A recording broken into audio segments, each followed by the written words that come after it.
Good evening and welcome to the August 28th meeting of the Planning Policy Commission. Tonight we are going to continue our discussion of the comp plan. Tonight we're going to talk about the human services element and the housing element. But before that, has everybody read the minutes from the last meeting? Do I have a motion to approve? Motion to approve the minutes as amended. Any discussion? All those in favor say aye. Aye. Opposed? Need a red light there? There we go. So ARCH is a partnership formed in the early 90s, started with 3 cities and now is all 14 cities that are within East King County. Our job is, our board of directors are the chief executives of all the jurisdictions, so we are not a separate legal entity. We are instead an entity that is here to support the work of cities to work on a wide range of issues affecting housing and most particularly, more times than not, affordable housing.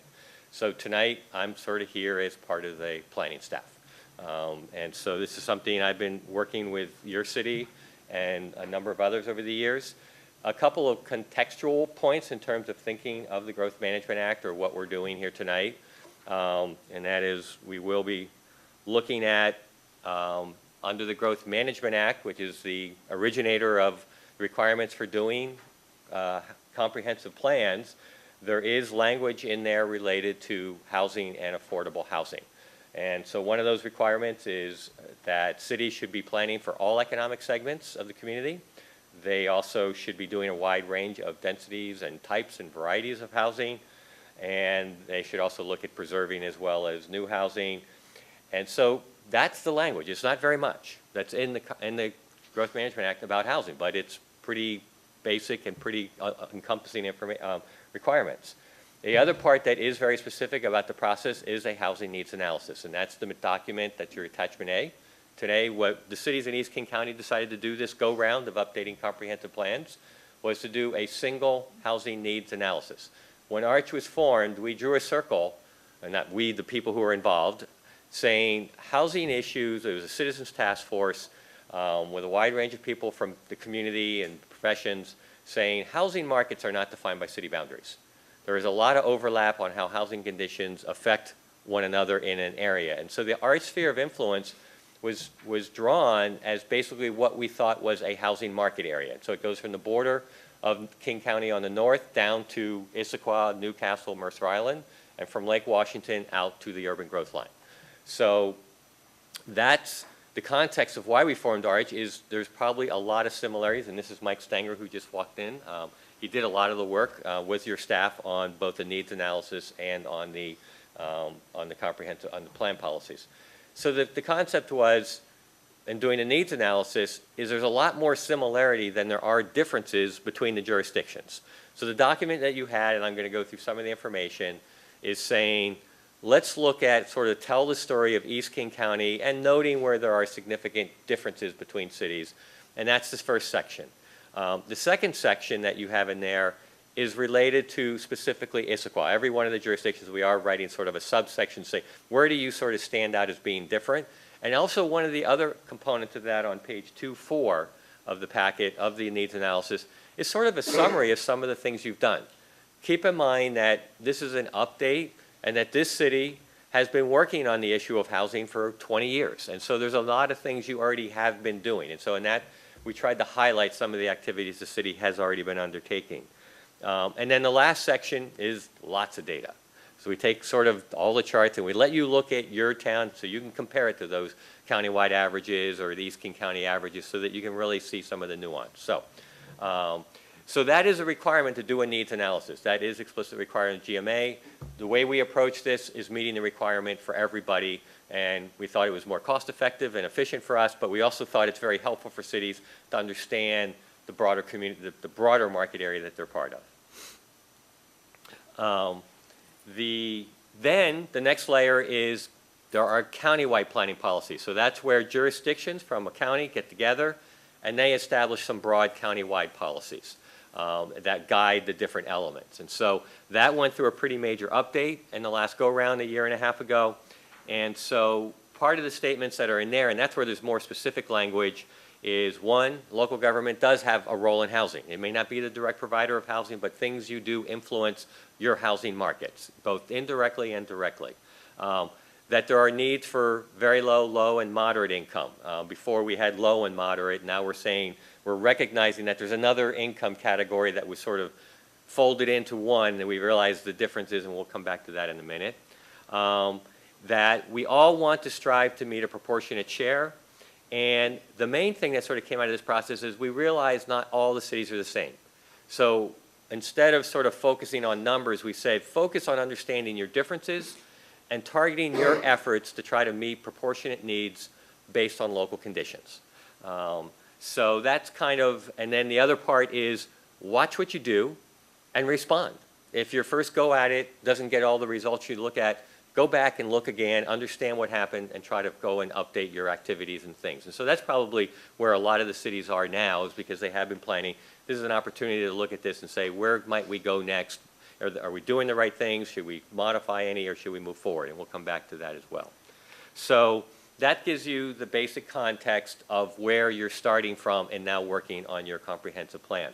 Now, I'm going to go into some background data, and what I'm going to ask you to do is, when I finish going through the data, I want you to, one, ask questions as we're going along if you want, but second, I want you to talk amongst yourselves, what were the 2 or 3 things when I go through this information that really stuck most in your mind, that maybe seems most relevant in you thinking about addressing housing and especially affordable housing needs in your community. So that's what I'm going to ask you to do and share after I go through some of these slides here. First is, what do we mean by affordability and the levels? Under the countywide planning policies, we define 3 levels of affordability. One is defined as 30% of median, the second, and that's very low income. That's the terminology we use in this county. Low income is 50% of median, and moderate income is 80. So what you can see in this chart, very low income is still an annual income of $18,000 to $26,000 a year. Okay, so it's not like that's above minimum wage. Okay, so that's something to keep in mind. $10 an hour translates to about $20,000 a year. Low income, and then we're showing you rent. So for rental units, that means a rent of about $450 to $650 a month. Keep those numbers in your head for a minute when we show you what average rents are. Low income, and you see the figures are here, about $750 for a single person, up to about $1,000, $1,100 a month is what they can afford. Incomes of $30,000 to $43,000 a year. Moderate income is $48,000 to $70,000, almost $70,000 a year, depending on household size. And it means you can afford $1,200 to $1,700 a month. And now you're starting to think about home ownership at that income level, maybe $180,000 to mid-200s. Just some context to keep in mind as we're going through here.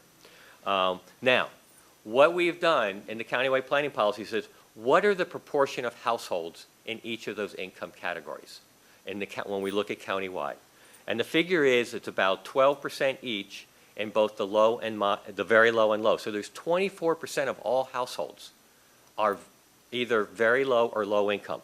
And there's nothing new that was the case 20 years ago, that in our region, and in probably most regions, you can probably expect at the incomes, the way we define them, almost 24% of all households, split evenly, will be very low and low income. Another 17, 18% are in that moderate income range. Okay, so combined, that's just over 40% of all households are in these definition levels that we consider and focus on when we talk about affordable housing per se. And then you can see the ranges for different income levels. Okay, so that's the starting point. That's what we know the household income mix is. Housing planning is all about trying to find housing that meets the profile of your community. Yes? Does this data take into account those within those income levels that are homeless, or is it simply those that are already housed? This is the entire population. This is all coming from census data. Census data attempts to be all-encompassing, so it should theoretically include homeless. Okay? So the thing to keep in mind, and then, so one layer that you're trying to address is income, and the other layer is going to be demographics, which we go into. And ideally, you can create a grid, and you can figure out how many households there are by income and seniors and families and everything like that, and that tells you what your housing needs are. Okay? And that's kind of what the housing needs analysis tries to help a community understand, is what is the range of types of needs in your community. But that range of income splits, that's the key of how we try to work in King County is theoretically every city in the county would ideally have housing affordable at about that income mix. That would generally be what your needs are, okay? And we're going to show you some numbers in a few minutes, and that's going to show you we're not quite there, okay? Now, the first thing we go is, well, where is all this demand for housing coming from? And what we've seen in East King County is it's coming from primarily your workforce. And the starting point that we look at is when we look at our workforce, and this is what this slide is trying to show us, we look at our workforce and we can guesstimate how many housing units your workforce needs. There's about 1.3 workers per household. Okay, it's 1.3, 1.4 on average is how many workers per household there are in the area. So therefore, if you had 140,000 jobs, you need 100,000 housing units, okay? So what this is showing you is if you were at 1.0, it says you have a number of housing units equal to the demand from your workforce. If you're below, which is what we used to all be in East King County, it means you have more housing units than there is demand from your workforce. If you go above 1, it means there's more demand for housing from your workforce than you have housing units. So what this is showing you is we're only going from present to future in this one. We're saying, and we have several different geographic areas because it's not just about one city, it's about how neighboring cities all add up. Because if one city had a ton of jobs, but all the towns right next to it didn't, then that may be fine. So what we try to do is show you here what that balance looks like when you look at first your city and then expanding outward. And so in Issaquah, you are currently at about 1.5. You have a lot more jobs and demand for housing than you do housing. Your plan in the middle bar is showing you based on your growth targets what that ratio would be based on your growth targets, and it's a whopping 2.5. You have the highest jobs housing ratio, I think, from a planning ratio, and if you look in the needs analysis, we have every city, so you can look, but you're basically, and we have references to the page in the appendix where you can find those. And so when you add your growth to what you have today, that's what the last bar is. Where you would land if you grow according to your plan targets. And as you can see, you go from 1.5 closer to 1.9. Now the thing is, what we're showing you is what does, probably more importantly, is what's going on in East King County. And you can see in East King County, we're about 1.25, 1.3. We used to be at about, a long time ago, in like 1980s, we were like 0.8 or 0.7. We went over 1 at about the early 90s, and then we're now at about 1.25, 1.3. Our plans are to be at 1.5, which means we average out around 1.35, 1.4. We are planning ourselves to have a higher imbalance than we currently have. That's the setting. And you can see here how that compares to the county as a whole and even to Seattle. And what's interesting here is in the old days, like in the 70s and 80s, Seattle was the one that had the big imbalance because they were the core of a region. Okay, and what you're seeing is we now have 2 areas. We have Seattle as a core, and now we have the east side as a core as well. Yes? So is this, we're planning for more jobs and housing then. Is there a reason why we're doing that? I'm just kind of curious. Well, the county, as you can see here, is planned to be somewhat above 1 because they look at the whole state. And people in the state tell each county what to do and say, under GMA, you have to plan for this much employment. And they're probably looking at history. In King County, as you can see, well, it's about equal here. And so they say, well, we're expecting more jobs to land in King County. It's sort of the projectionists that, the forecasters at the state level. How that gets distributed around the county, the focus was more around centers. We wanted the growth to occur in the centers rather than where the transit's being planned for, and they didn't focus as much on subregions. And so all the cities came up with these figures. All the cities get together and say, who's willing to take how much? And so it's the process within the county-wide planning policy where all the cities in the county and the Seattle get together and say who's going to take how much growth and plan for how much. One other thing too is when we did the central plan, that was one of the reasons why we put so much housing in it, Right. to try to help our balance of jobs and housing, and that's why there's, in the EIS versions, the 2 options, we chose the one that had more housing job balance than the more jobs. Even though jobs are really nice for the economics, but we realized we were already a little out of balance with housing. I don't think I ever would have guessed that just by just my gut. Probably wouldn't have guessed that number. I'm just kind of interesting. Right. But again, like I said, it's important to look at, especially on this figure, the whole market area. And that's why it's when we started seeing these figures 10 years ago, we've made it something we've really tried to point out to cities. Because a lot of cities go, well, we're high, but it'll work somewhere else. And who was driving last night? Or wasn't driving last night, moving last night, okay? Now, so you have jobs. The next question is, what's the income of your jobs? So what this is showing you is, yeah, there's some pretty nice paying jobs in East King County, but there's a whole lot of other jobs that fall in this 50% and 80% income range, okay? Which is natural since that's what incomes are. There's a lot of jobs that mirror that. So we tried to give you examples of jobs that fall in those income ranges. Retail, medical, office support, a wide range of types of jobs, government officials, police officers, teachers, people who work for school districts besides the teachers. And that's sort of demonstrated in this slide. Somebody from one of the local affordable housing developments whose rents, you have to have incomes below anywhere from 30% or 50 or 60% of median.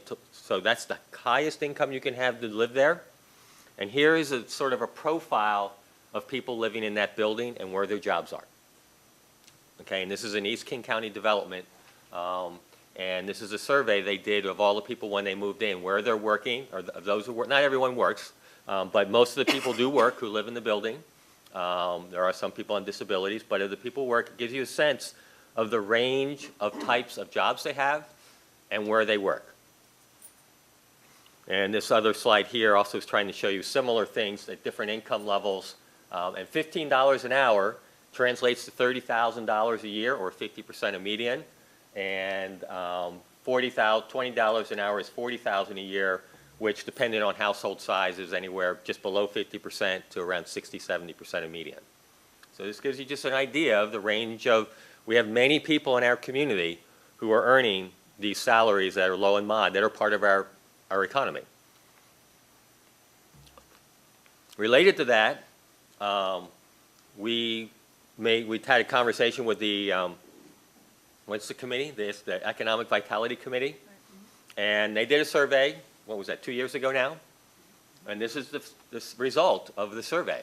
One of the top concerns of employers in this community is retaining and recruiting employment because of housing costs. So that's kind of the primary driver of demand in terms of income. The secondary, or not secondary, but the other angle is what's your demographics? What's the profile of people in your community, the households? What we're seeing is in East King County, cities are becoming more and more similar, and they're becoming more and more similar to countywide averages. 24 or 5 years ago when I first showed up here, higher proportion of families. Now the mix of households is very comparable on household sizes to countywide averages. Age profile is very similar as a whole. And we're also starting to see that we're not seeing as big a shifts as we saw from like 70 to 80 to 90 in terms of getting closer to that average. It's kind of like we got there, and we're seeing the area looking more mature communities where the communities have been built, people are there, and you've always been sort of that way. You're one of the older communities on the east side, so you've always kind of had some of that profile. So your population mix is more similar. Your household types is more similar. Home ownership rate is more similar. Interestingly, Issaquah used to have a very low home ownership rate in the mid-40s about 30 years ago. This is actually a city that used to have a lot of multifamily, proportionately, and a lot of rental households, more so than almost any other community in East King County. And in the last 20 years, 25 years, you're now to a point where your home ownership rates are about 66%, which is right on mark with countywide averages. You also have a little bit more cost burden households and stuff, so I'm going to go through a few slides to show you some of that. But what we're really seeing is East King County is becoming more and more like the rest of the county, more diverse, more kinds of mix of households. So what you have is you have 64% of households are one or two-person households. Okay? And that's either living alone or married with no children at home. Okay, so so the majority of households are one and two-person households. What does that mean for housing? It mean should we encourage a diversity of forms of housing to accommodate this diversity of household sizes? Okay. Seniors. In general, your senior population is similar to the rest of the county, but one thing that is noticeable is you have a fair number of seniors over the age of 75. And that may be because you have a number of housing facilities with services that can take care of seniors who are over 75, or any senior who have needs for services. We've also seen things like seniors who rent are more likely to be what we call cost burden, and I'll come back to that in a minute. And as I said, you from a city of your size, and there's information on this in the housing needs analysis, you have a relatively high amount of senior-focused housing in your community. So cost burden. This is sort of where everything comes together. So how much do people have to pay to live in their housing? And so we have two terms that we use. Cost burden, which means you pay more than 30% of your income for housing, sort of a national standard. If you pay more than 30%, you're probably potentially starting to struggle with meeting other needs. The other is severely cost burden. That means you're paying over half of your income for housing. What we've seen is we're going to show you some figures that for renters, almost half the renters who are cost burdened are severely cost burdened. And about a third of homeowners who are cost burdened are severely cost burdened. Okay? So what does that look like? And it's getting, what we're showing you in this slide is it's getting a little bit higher. That the number of households who are cost burdened is increasing both countywide and in East King County. And you can see that the proportion of households who are severely cost burdened is also going up, both in East King County and in King County. And you're right there at the East King County levels, if not even a little bit higher. A little bit higher, okay? One of the things I watched happen in Issaquah is you used to be a town of relatively affordable rents. You're now a town of some of the highest rent levels in East King County, which means you have some of the highest rent levels, period. Okay? The other thing that we've tried to show here is cost burden is much higher proportions of households who are lower and very low income. So you can see here, over 80% of households in the $10,000 to $20,000 income range are cost burden. And it drops down very much as your income goes up. So that cost burden is focused more on the very low and low income households. The other is for renters in particular, but both ends, but especially for renters, that the households who are cost burdened are younger or older. Okay, that's where you see higher proportions of those who are cost burdened. Not necessarily totally surprising, but just that's what the data tells us. You mentioned homelessness earlier. We are trying to address homelessness. It's a phenomenon that is not just in the central cities. We do one-night counts around here. We have service agencies who've been serving homeless for decades in the East King County area. And the homeless they're serving are coming from our communities. They're not coming from somewhere else. In fact, if anything, you see more of people from other parts of the county who have to go to Seattle because there's nowhere else to get services.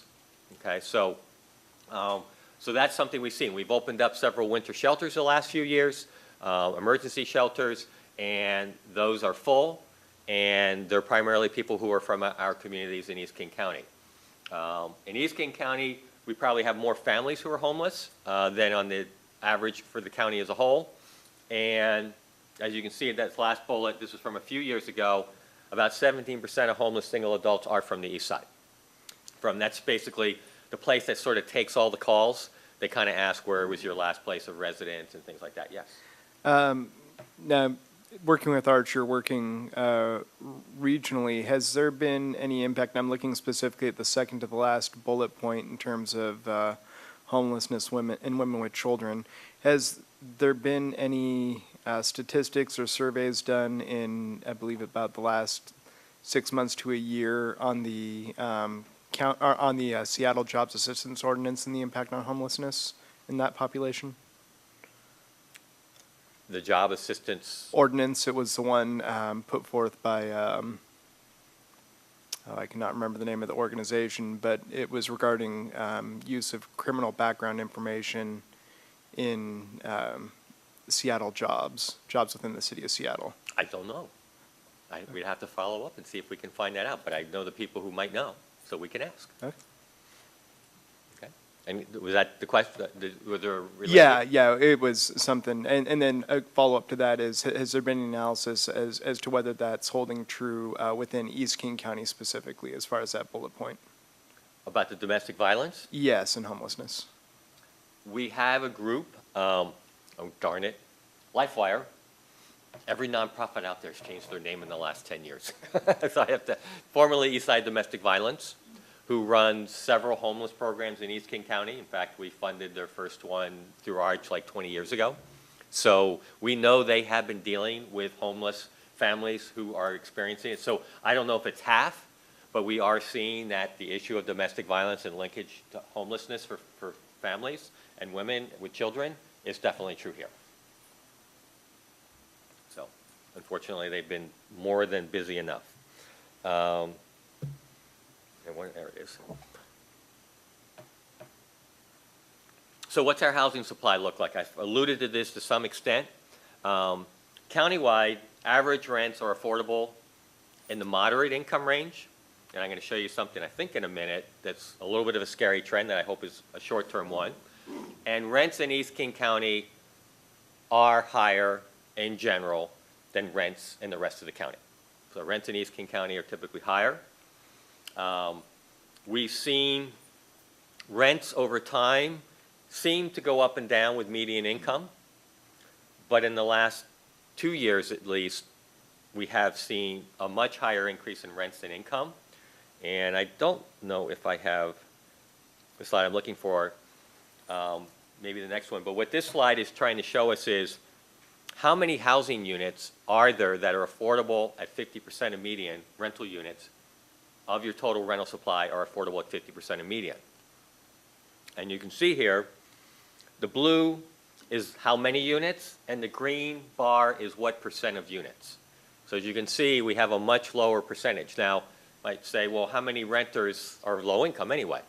So do some simple math in your head. I just told you that over 60% of households are homeowners. That means about 36% of households are renters. Okay, right, that's simple. Now, I just told you that what percent of households are low and moderate income? 42%, 43. Now, I'm not trying to say renters are always at a lower income range and owners aren't, but that gives you a pretty good idea that the vast majority of renters are going to be low income and moderate income.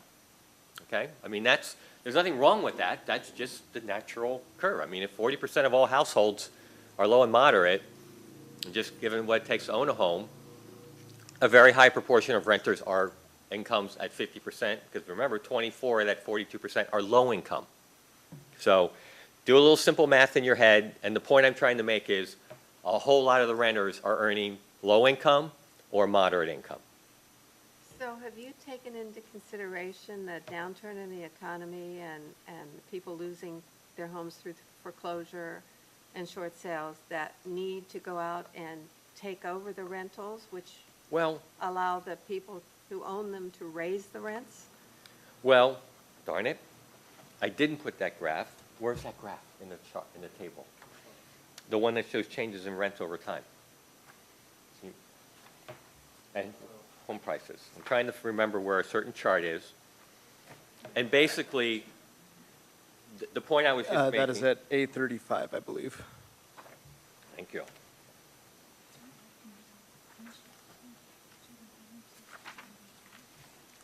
That's it. And I think we have a graph, though, in the main body of the report that actually, so you can visually see what it looks like. And I want, whoever can see it, because, okay, so if you go to page 118, there's several little charts, which is page 22 of your packet, I think. which is the right numbers to use? The one in the lower corner or the ones in the middle? Whichever one. Yeah. Because one says 19 of 85 and the other says 22 of 88. So if you go to the lower corner, page 22. And that'll be page 26 in the revised packets. Oh, that's right, we have the old packet, sorry. So, I don't know. Can you say again which page you're on? I'm going to let someone who has the current packet say the page number, the one that you should have. I'm off a couple, it sounds like.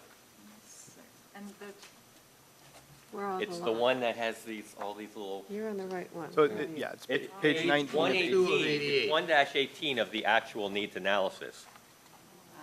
18, okay, so it's this 1-18 of the needs analysis. So it's about page 20 of the packet. So people have that?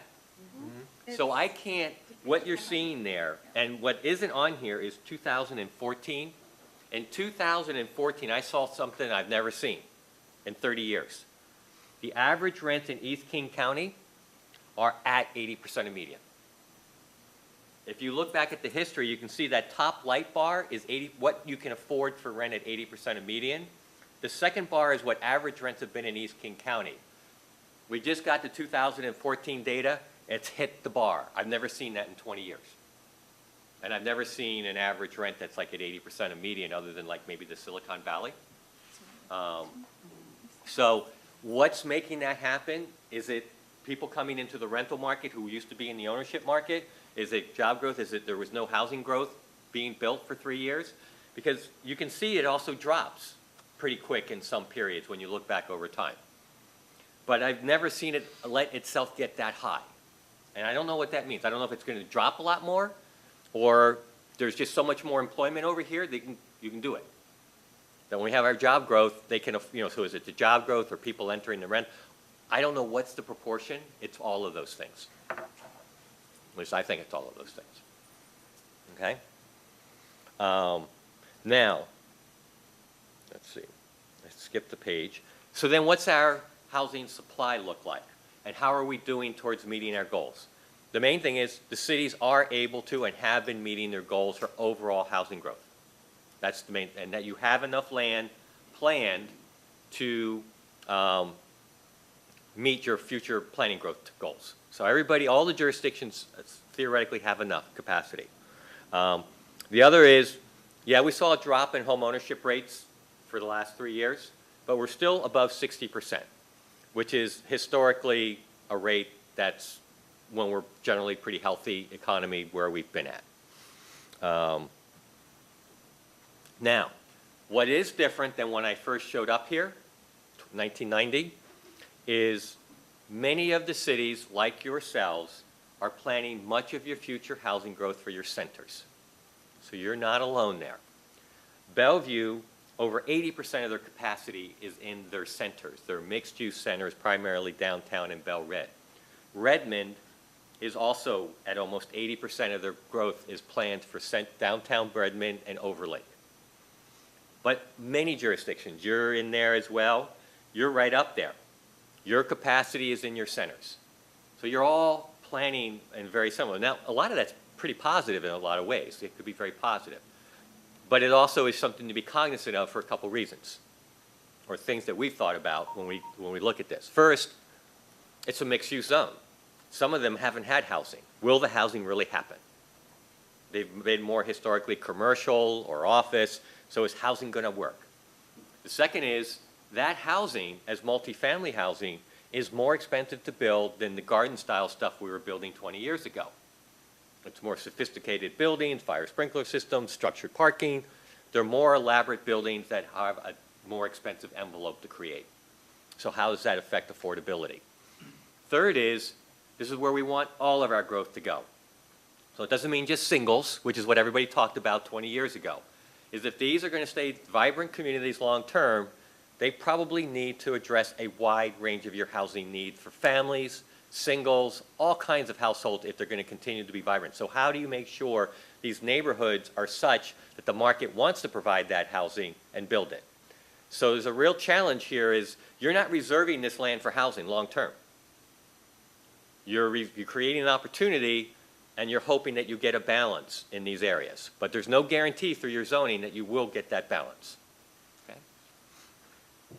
And we're not saying that's good or bad, we're just putting that out there for everyone to keep in mind, because a lot of these centers have very little, if any, housing right now. Bell Red, I think there's 100 units. Okay? And they're planning for there to be 5,000. Okay? Now, we are seeing a new building there now this year getting built, so that's, you know, okay, looks like it might start happening.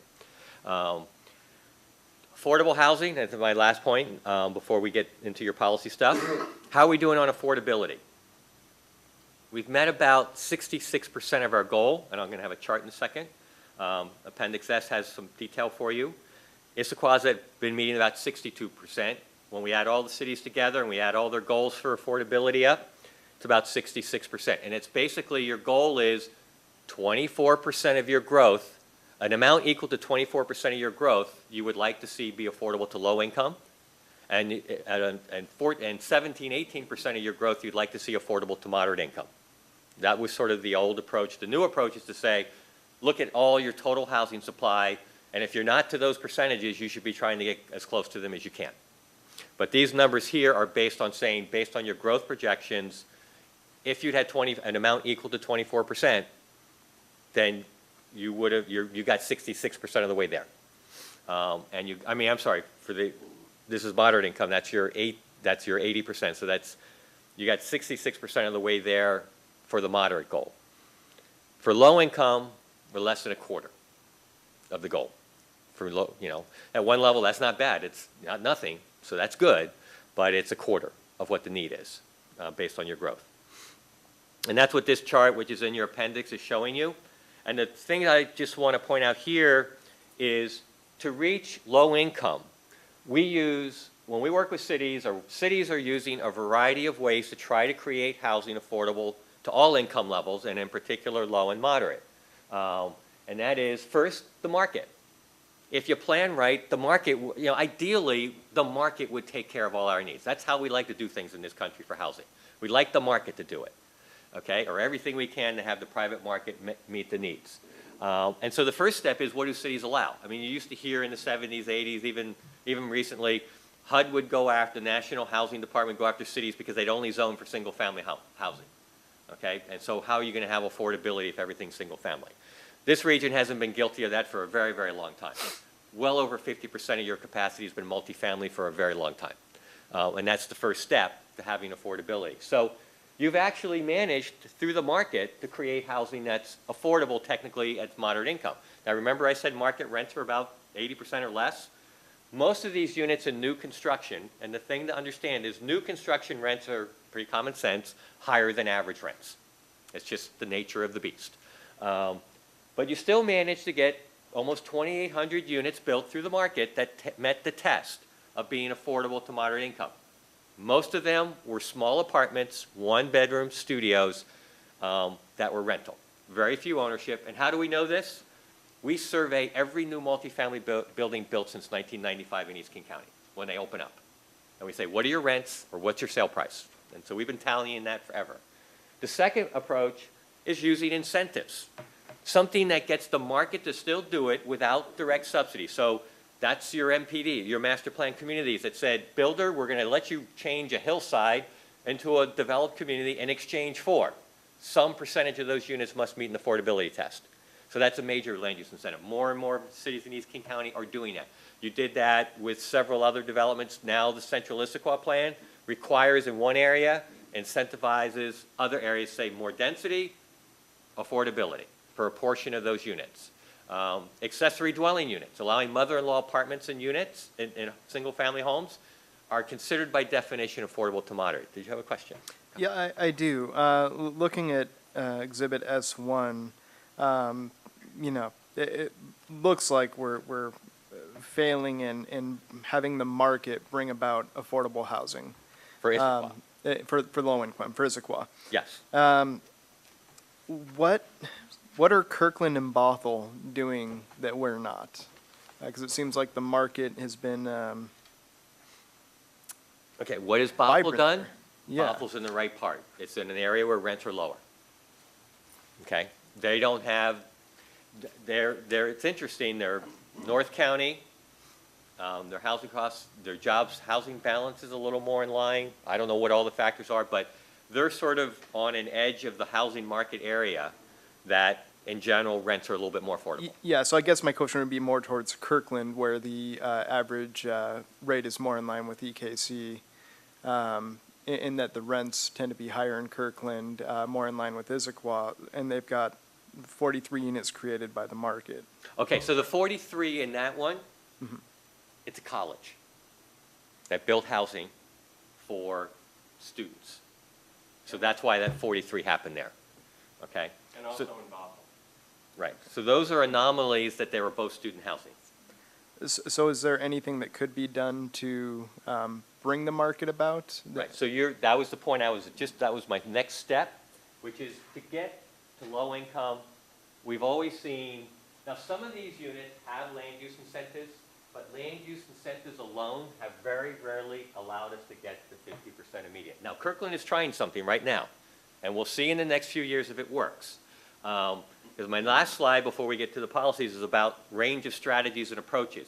Kirkland has attempted to say, we're going to give you this, we're going to give you this, we're going to give you this. And we hope that when we do those three things, instead of asking for units at 70 or 80% of median, we're going to tell you we want them at 50% of median.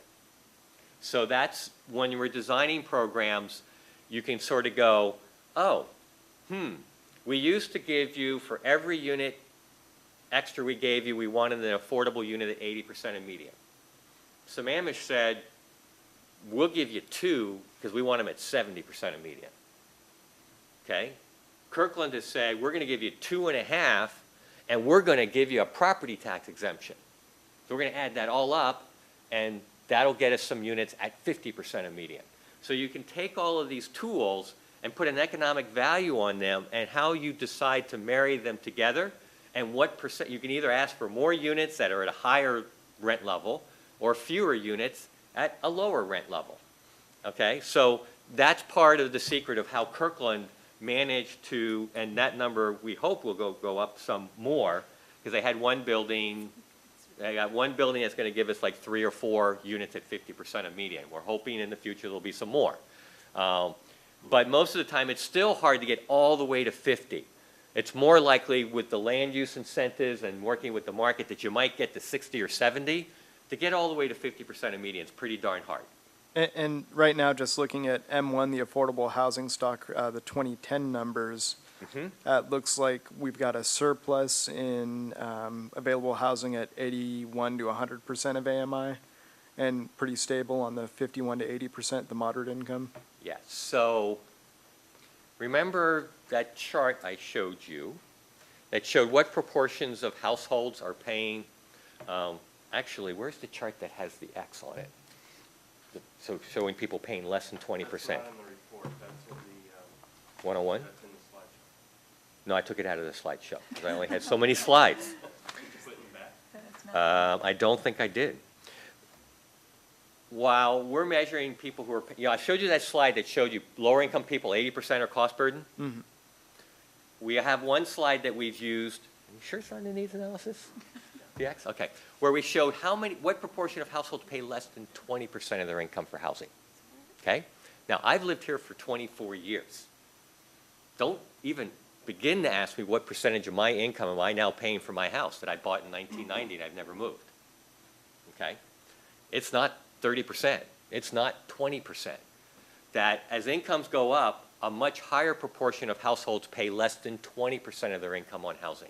So what's happening there is, yeah, you have housing that's equal there. So one, the people who are lower income are having to flip and pay those units, and that's why they're cost burden, right? So it's not like all of a sudden those people make more. So they're cost burden.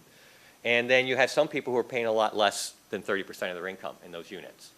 So that's kind of how, when you put the two over on top of one another, is, yeah, you've got, quote, a surplus at 100, but you got a lot of people in the 1 to 120 who are electing to get that rent at 100% of median who could afford more, but hey, what the heck, why not? And then you have all those people with lower income, they don't have any other choice, so they're paying 30 to 50 or more percent of their income to be in that unit. Okay? So the stress on the system is much more on the lower half of the income than the higher half, because the higher half benefits by paying less than 30% of their income. That's sort of how it plays out. Okay? So that leads to kind of the last, well, no, before I get into sort of the next steps is, well, let me do one more and then I'll come back to this one.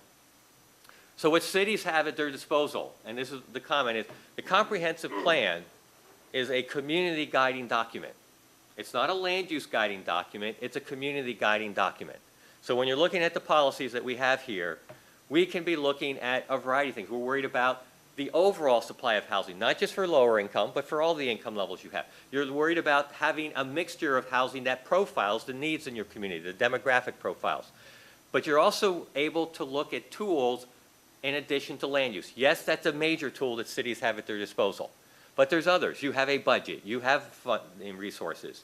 You have the ability to provide land use incentives or property tax exemptions. So this document is not just trying to drive purely land use issues and stuff. It's trying to say what are the full range of tools that cities have available to itself to address the full range and to do it in a way that you're going to be happy with the community when it's done. Okay? So that's what a housing element's about, is trying to create a housing stock that helps your community still remain vibrant and sound and whatever else you care about. Okay? So just keep that in mind. So with that, I'd like to go back and ask you what things from this part of the conversation most stuck in your brains as we go forward and start talking about policies. Well, I think for me, it's definitely the leveraging, the over-leveraging that's happening on the lower income markets and trying to find housing. And then I think definitely the what we can do to incentivize as much as we can housing at or below 50% of AMI. My question is when you incentivize, where's it coming from? I mean, what does incentivize mean to the cities? All right, so you want a couple examples of what this city has done? Yeah. Okay. So I mentioned one, the master plan community. Those are developments that, thank you. The master plan communities, those were developments that when 30 years ago, they were hillsides that were allowing 1 per 5 acre. And the city said, we'll work with you. We'll let you build much higher density, but we want you to put it in one spot and then preserve open space so we don't have a whole hillside with one home every acre or every half acre. We'll let you concentrate it, have more units, but have it concentrated. But the net was much more housing could be built in that area. So the city said, we want schools, we want a number of things, but one of the things we want is some affordability in those developments. So in exchange for allowing a builder to build more, the starting point for any builder is, what am I paying for land? If you give them a piece of land and you say, I'll give you more, you're basically giving them free land. So what's the value of that free land? It's not totally free, but what's the value of that? And how can we get some public benefit out of giving you that tool? Okay? I used to work for a company before I came to the public sector. We'd go to cities. We'd say, you give us a rezone, and we're different than the private world. When you pass that rezone, my boss used to say, you rang the cash register. The difference with us is we're going to give the money back to you when you created that extra land value. We're going to give it back to you in the form of affordability.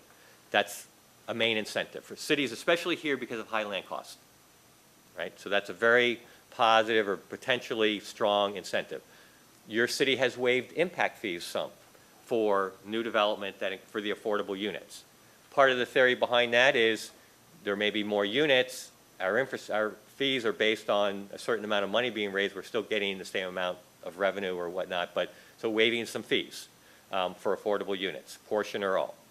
Another is a tool that a couple cities have used is offering to relax and not pay property taxes on the improvement value. Continue to pay property taxes on the land, but for 10 years or 12 years or 8 years, you don't pay property taxes on the new building in exchange for affordability. So yeah, there's a trade-off in looking at all of those different kinds of options as, quote, incentives.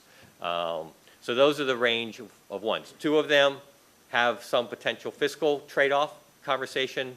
The first one isn't necessarily a fiscal trade-off issue. It's we're not going to just rezone like we used to do and not ask for some public benefit as a result of that. Okay, so those are examples.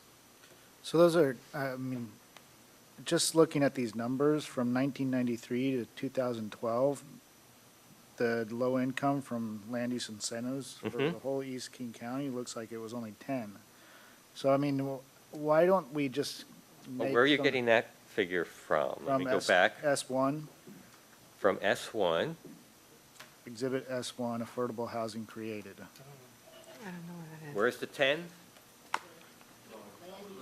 Well, yeah, Oh, for land use, you're right. That's Yeah. what I was saying. It's very hard to get land use incentives all the way down to 50% of median. It's hard. so why don't just increase the incentives? What's Well, the you could. problem? That's what I'm saying. But what and that's what I'm saying. Kirkland is one of the few, and a lot of times because a lot of the cities said getting them at 80%, that's good.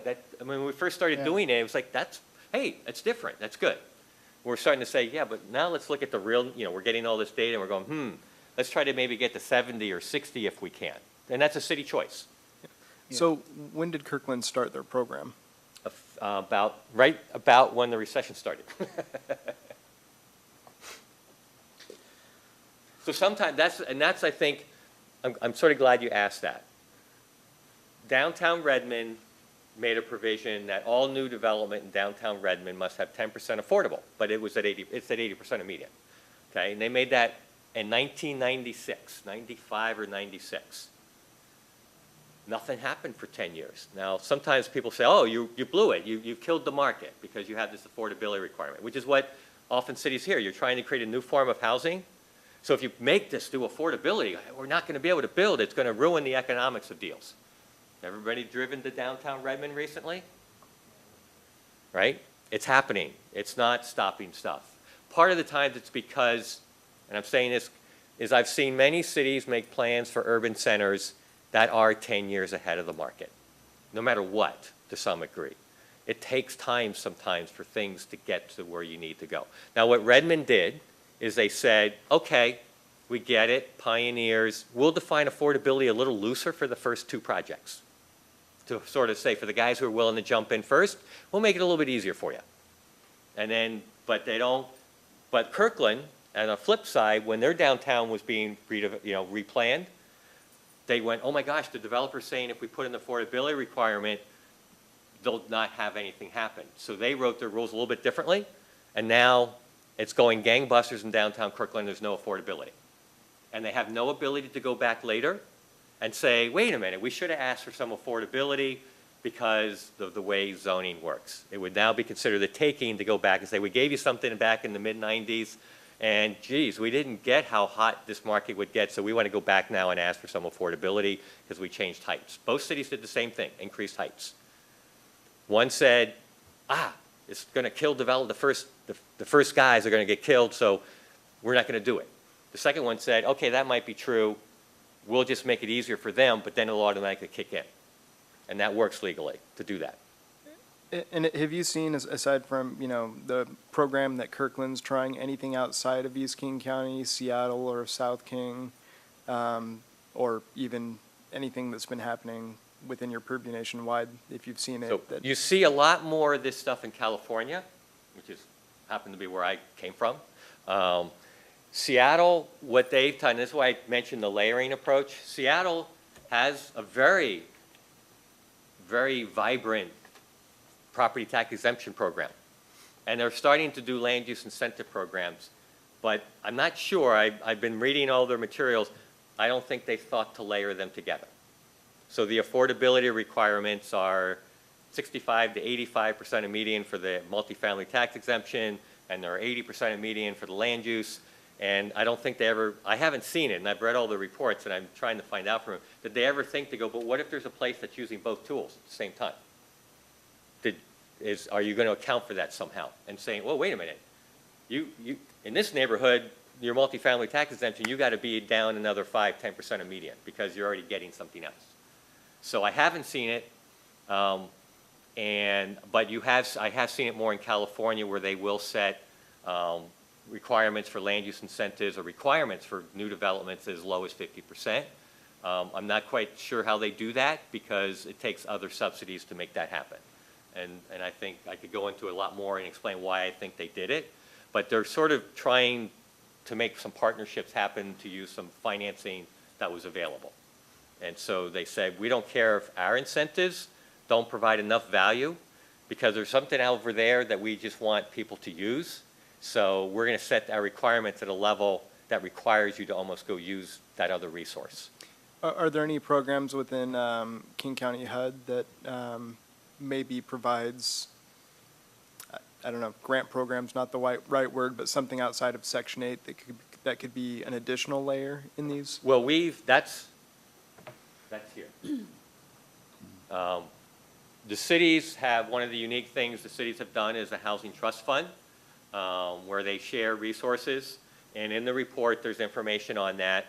The resources from the cities that help fund these about 3,000 units, about 15% or less of the money for those developments came from cities. Another equal amount came from the county housing fund. Another equal amount came from a state housing fund. And the other 45 to 60% came from private sources or some federal loan programs. So we're using our resources to bring in people who are able to bring in all those other resources. Otherwise, this unit count for the dollars we put in would be a quarter of that number. Okay. And my only thought there was, you know, if we're taking all those resources, federal, state, Yeah. county, and whatever private programs exist, and then combining them with these incentives, we may be able to leverage those dollars to make them go further. That is something we're trying to talk about with communities as new communities look at these kind of programs, is can we use this to try to trigger some other sources that are out there to be layered with your land use incentives or other incentives. So it's exactly, it's a great point, and it's something we're trying to figure out how to do more of.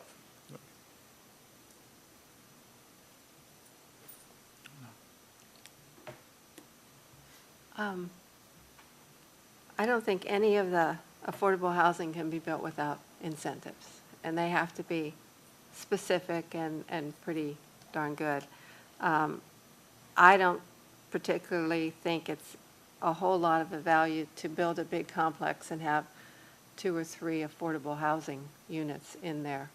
You know, you need more than that in order to get to that 24%. What concerns me is the builder gets the incentive and he builds the house, but because he has the affordable housing units, that he raises the rent or the price of the other units, which makes medium to low-income housing more expensive. Okay. So are there restrictions on that when you do that? I'm kind of glad you brought that up because it's one of my major pet peeves. Put on your common sense hats and ask, is that really true? I don't know. Okay, so I'm going to give you some stories to maybe help you see and decide whether or not you think that's true, because you will hear that. I've heard it for 30 years. I'm a former developer. So one of my stories is I had a project we were working on, a lot of community opposition. We had half market rate, half affordable, all ownership even. There's just some affordable condos and some single family homes. And neighbors weren't happy because it was big and they didn't want the traffic, et cetera. So we got delayed. We had got ready to get all our approvals. We had all our budgets figured out. And so we knew what we had to sell the homes for the project to work. It was a long time ago, so it was maybe $200,000 per home.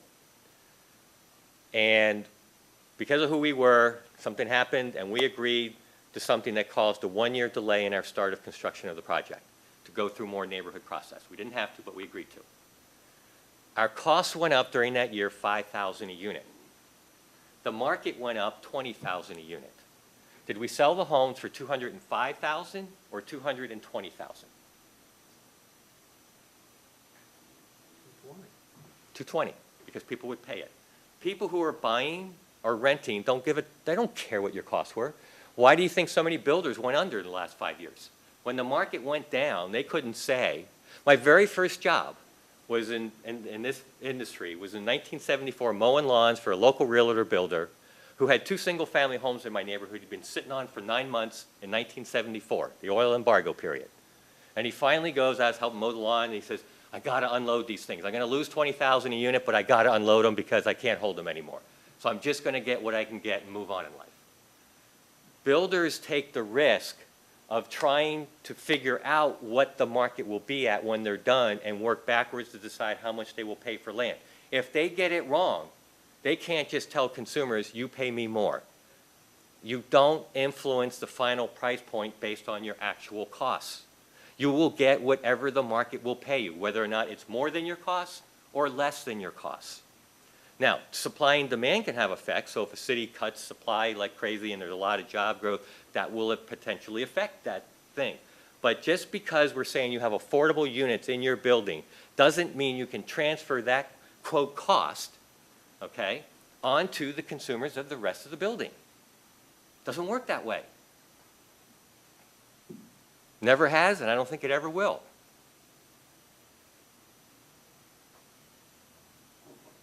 Sorry, I've been hearing builders say that for 25 years, and I finally decided I'm going to, and the last 5 years I think has proven this.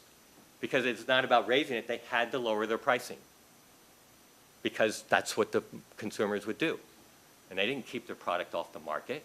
They rented for what they could get.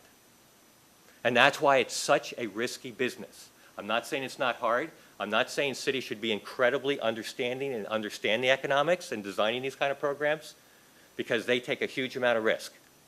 Okay, that's why they want a fairly decent profit margin. They've got to, because they don't always get what they predict. Right? Right now, the guys who started building 2 years ago, they're pretty happy. But the guys who are building right now, I'm not so sure where they'll be at in 2 years with the rental market. They don't know for sure. Anybody else? Do you have more? We're ready to talk policies, I guess. I think we're ready to talk policy. Thank you so much for another outstanding presentation. And hopefully you all learned a lot.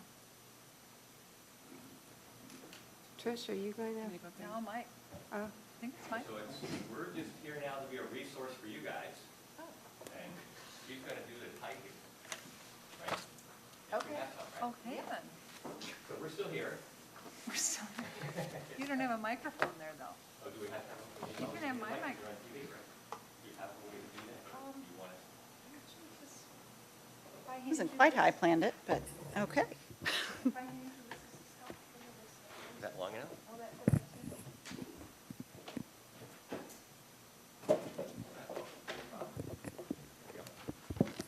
Oh, perfect. so we're doing the housing element first? Yes. We are? There we go. Hang on. Oh. All right, this is.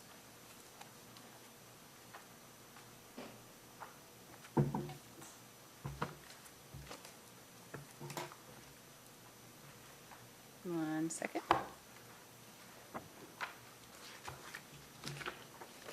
Okay, we have the housing element and the human services element, which I won't be doing. So, and I'm assuming that you all have read this, and I don't want to go through every piece of it. So, for example, the introduction. So I would just make If- one general observation in terms of how this is organized. How you've organized it is, and it sort of gets at the point I was making earlier. You can see that one section is just basically on neighborhood character, so that's the quality of the housing in your community. And this is pretty similar to what not exactly what other cities have done, but it's pretty common to see cities say, we want to deal with our quality and our neighborhoods, and so that's what the first section is. Then you get into supply and affordability in another section. Then you get into a section that deals with special needs, households who need something different than just housing in order to manage. So it's usually persons with disabilities and persons who are homeless maybe, and persons, seniors who need assistance. So that's a very common thing to break out. Again, it sort of comes out of that needs analysis. It's pretty logical to have that. And then there is policies, you have one on safety, that's sort of a unique one for you. I think it was driven by, you have some floodplains and things like that in your community and steep slopes. And then regional, you're part, I heard a lot of comments maybe about, you're part of a region, and some of the work in the area of housing is done through regional conversations and regional cooperation. You mentioned the funding, right? We're putting up funds, but so is King County and the state. So especially around the funding area, there's a lot of everybody working together stuff, and learning from each other and watching what's happening on the regional level. So those are the basic sections, and sort of how they're kind of organized. So that sort of is a precursor to you going through it. Can I just ask a quick question? Sure. I know the Economic Vitality put together the human services element. Who put together the housing element? Is it all put together? It was a group effort. It was the four of us. Okay. Yes. Many phone conversations. Yes, back and forth So I know.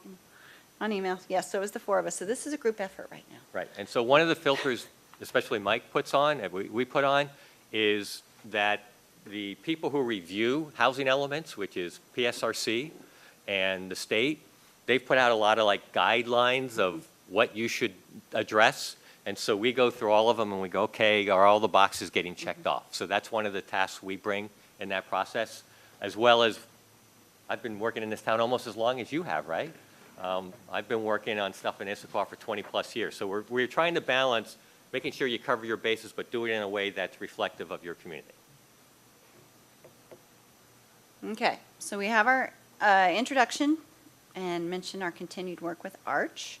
Then move on, and then we move on to the vision. Vision, preserve and enhance neighborhoods while improving housing opportunities for the city's diverse population and local workforce. So I'm just going to kind of go through some of these things, highlight them, and see if you have any comments or thoughts, changes, and we'll do what we did with the land use element and transportation elements and just kind of talk through it in here and make changes. I think we'll be easier tonight on using the laptop. Okay. All right. So we said this is set up just like the other ones. So it starts with, you have goals and policies. We start with the Growth Management Act. There are goals, then discussions if necessary, and then the policies.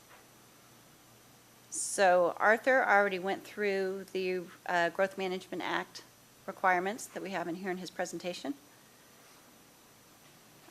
So neighborhood, housing and neighborhood character. Achieve a variety of neighborhoods, housing types, and densities throughout the city.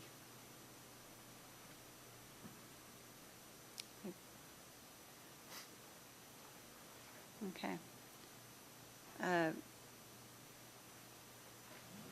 Can I throw in something? Absolutely. One piece that we realized we left out of this section, am I on, I was is getting monitoring.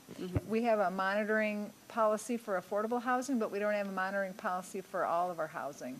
That fell out when we put it in the affordable housing, so that one will get added into the first goal, Goal A. And the monitoring will be Monitor all of of them. housing stock, housing types, number of housing units, rentals, and sales. That would be the type, that would be the information included Right. in the monitoring. Yeah, so that will be added. It's not here. So number one is to maintain the distinct characteristics of the existing neighborhoods and ensure compatibility with infill. So how do you take the central area plan and completely redevelop that and keep the character? Well, it's existing neighborhoods. So, I mean, there's not really an existing housing neighborhood in there. Those are retail, it's going to be a completely different thing. But if you're going to build in, say, next to developments up on Squawk Mountain, that would be where you have existing residential neighborhoods where you want to maintain the character. But Central Issaquah is kind of a blank slate. I mean, things are going to be torn down and rebuilt. It's a different environment. But that's why for Old Town, for the neighborhoods in Old Town, we have design standards and bulk kind of standards so that we try and keep the character, at least the scale and the, they don't all have to look the same, but they should try to be, we're trying to get them to be in the same bulk and scale and that kind of thing. I understand that, but, you know, some of the areas consider themselves neighborhoods that are already in there. it's just, you know, you're going to rip them all down and build something different. I just, But It's for being Central Issaquah spoiled. too, there are standards that people have decided, you know, kind of decided what they wanted it to look like. So we developed standards for Central Issaquah, and that's what it will become. Yeah. Is a question, because this, something like what you said came up in some other cities, is, especially in the area where change is planned, and they said, sort of comment, well, wait. And so we actually tweaked the language some to sort of acknowledge that some areas change is planned, and there's a balancing act between that, and you're not going to use this policy to say to something, oh, see, you can't allow this new development because it's not going to keep the character. And so we did a little bit of tweaking of the language to make it clear that areas planned for growth will grow, and the thing is that will be compatible. It isn't, you know, it's not, incompatible doesn't mean the same kind of thing. So I don't know if that's something, that's in here? That's specifically called out in here, like what you just said? I'm not sure. What I'm saying is we had this conversation in another city, Okay. and I remember we ended up tweaking the language in that other city to, so that, I'm just trying to see if that's the concern you have. Yeah, And if so, then maybe we can look at the language and see if we can tweak that so that there's because an. I've read this like 12 times and I didn't see Right, no, I'm not- that. right, Yeah, exactly. it's not in here, and that's something that should be Okay. in So here. we'll, if you'd like, we can take a Right, stab because at we that. call out the older plats, knowing that that's usually the place that people want to be consistent and compatible with the scale. That's why the older plats are mentioned first. But not that the new stuff like Central Issaquah has to look like anything that's out there already. So It Trish, just we can, let has me to show look you like what we, see itself. if we Sure. can find what we did for that. I can't remember which city it Just- was, just but a I just little- remember yeah, we just had a that little- conversation. Yeah, remember, we're doing this with about 10 or 12 cities this summer. Because somebody's going to come back and say, it says you have to Ex- keep this, exactly. and, you know, Right, Yeah, right. Okay, so we'll see if we can find something. okay. How do the urban villages crank into this? How do the villages crank into this? Yeah, The villages are under their, well, I mean, they have their own development agreements, so they have their own regulations, but they still have to comply with the vision of the city, which is the comprehensive plan. I don't see them mentioned anywhere in here. Of the villages Yeah. themselves? Well, we try Are you- not are you to talking call about them out. A couple of years ago, the council told us in our amendments to try not to call them out so much because they wanted us to be all one city. And so we try not to call them out unless it's a specific something that's attributable to them or that's different about them. And so we don't say the city and the urban villages, because we used to say that quite often when they were new. And so maybe that's why you're not seeing them. We're trying to sort of moosh everything together when we talk about housing or jobs or whatever it is. Is there something that you wanted to see them Well, I in a just, separate way? when you start picking out Old Town, Overdale, Squawk Mountain, Well, those are the original plats that we want to keep the character and the I know, tradition but- of them. Tallis and Island's been there a long time now. They're not new. So I don't understand, Okay. seems like we're almost, in my opinion, we're eliminating them from consideration. I don't know.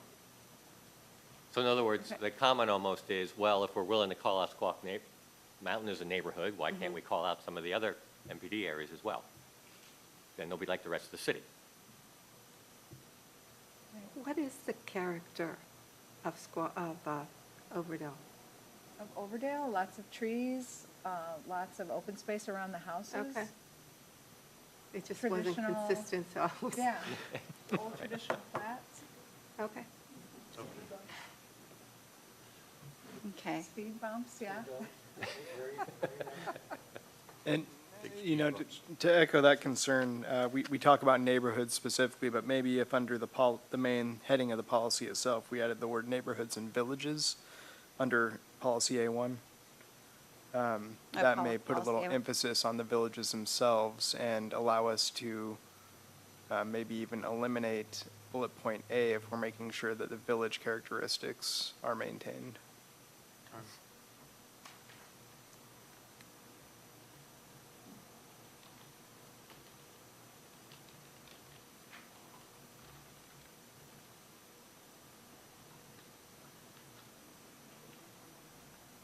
Who said that?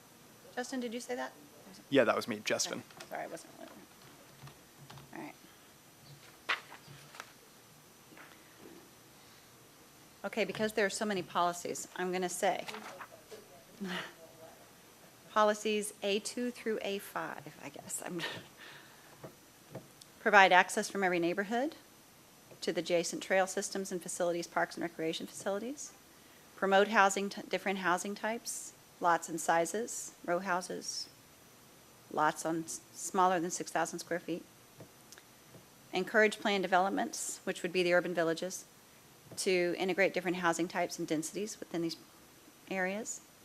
Encourage housing in mixed-use areas that support pedestrian activity and densities that support transit and reduce single occupancy vehicle trips. Promote various positive attributes of mixed-use housing, such as focal places, plazas, pedestrian and bike paths, access to transit. Allow building, stop me, we can go back.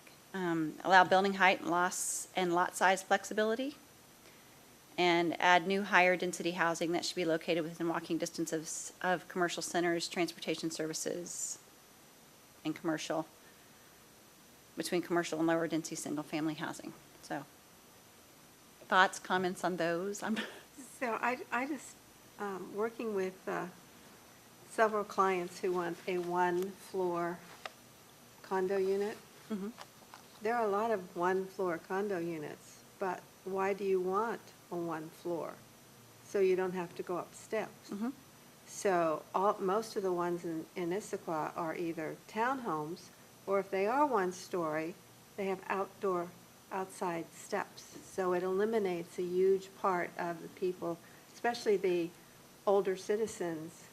And so it would be nice to somehow encourage, I don't know how to do that or where to put it, but, you know, when you're looking at building and you know, we have, what's the one, Kalkari Mhm. is great because it has an elevator.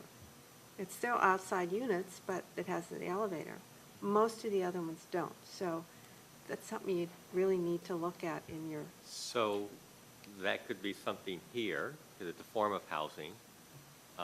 If the motivation feels like if it falls under special needs, it could also, I think we have a policy about trying to do things to make housing to a point where aging in place, et cetera, works better for people. So it could be, it could be anywhere. It could be just, you know, the people who are in charge of development or whatever to really look at that problem. And I think it is a problem. okay. But is that something that you think belongs in this section versus, I'm trying to figure out which subsection we should address that in. Pick one. I don't know. I Okay. just, if Okay. All it right. could be adjusted in there somewhere, it would be really. Great. I just have two comments. One, by all of these encouraging policies, are we discouraging single-family housing developments in Issaquah? Is that what we're saying here? No, I No, think that's it's- part of the having all sorts of types and kinds for all different folks and families.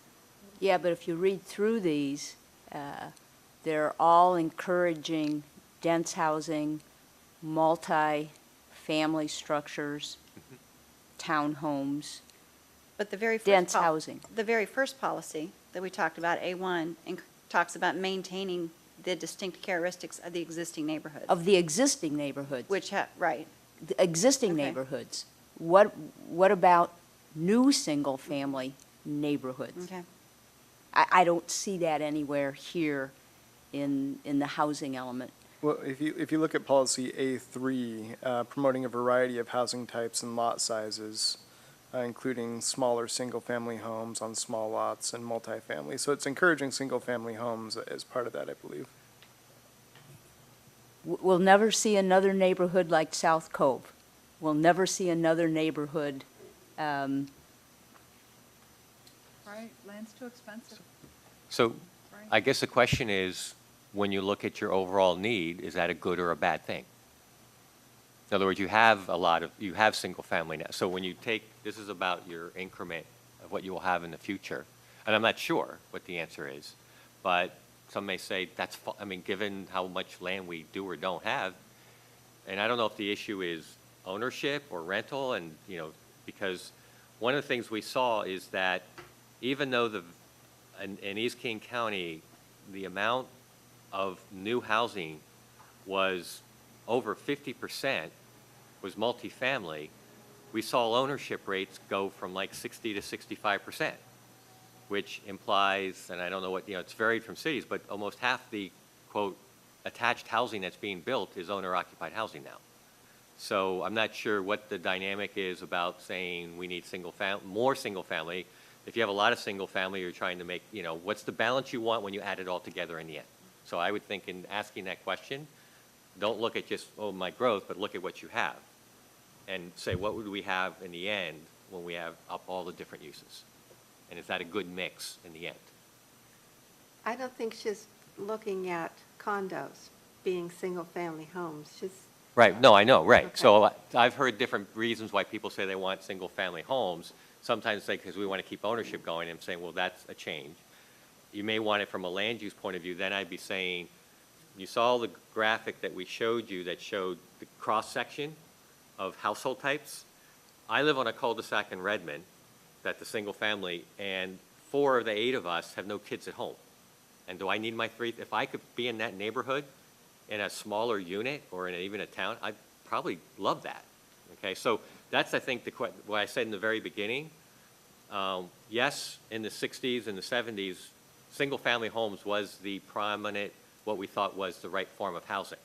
And the question now is, looking 30 years down the road, when you add everything you have today, plus what's in the plans, what's the right mix? And I'm not saying maybe you still need more single-family, but some communities in the suburbs are saying we need primarily to be other forms of housing so we have a balance in the end.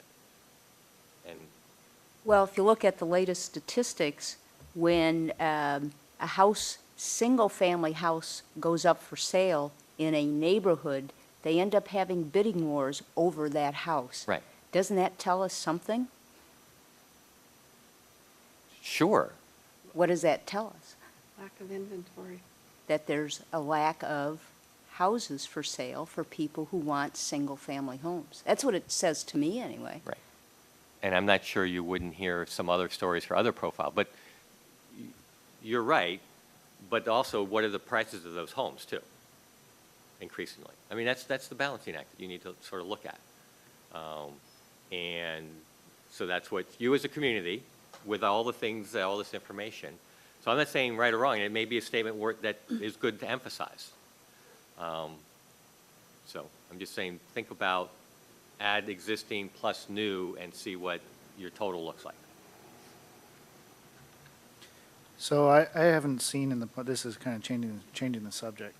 I didn't see in the policy here of kind of connecting the houses to street frontages.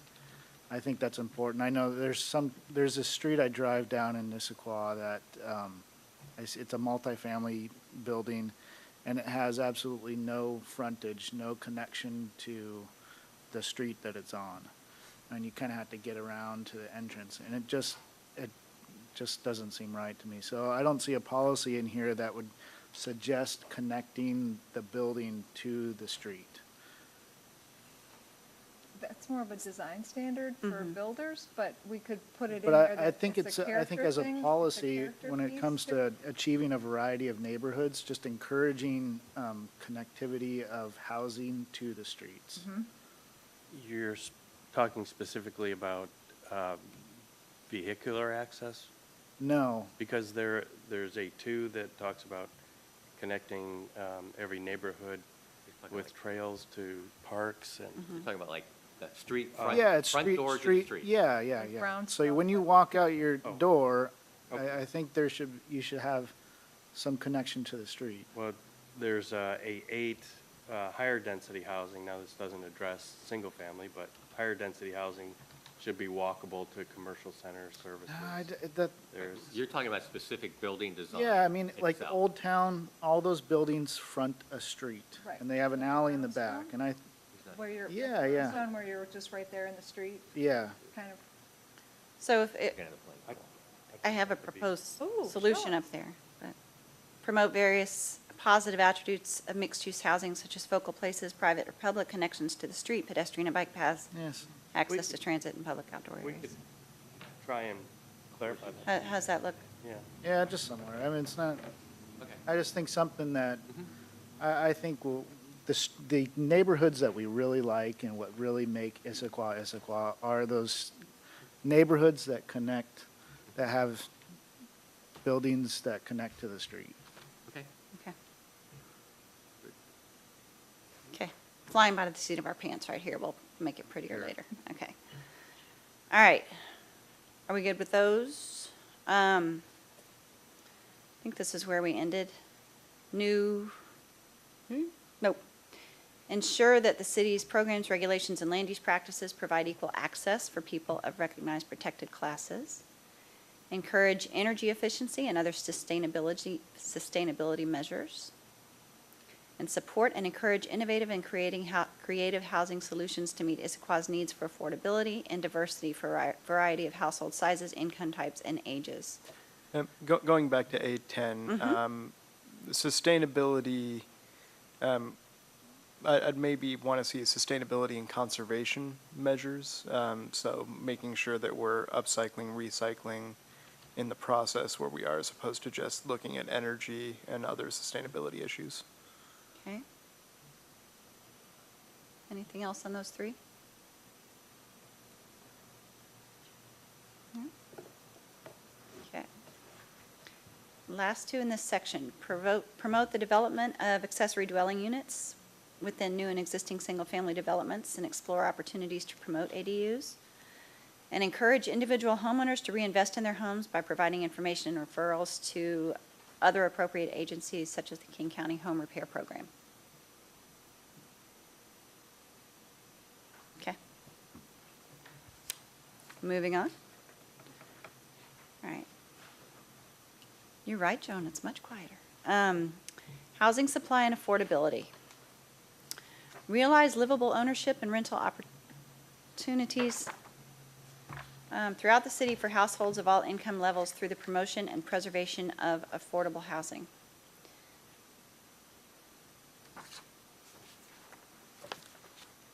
Okay.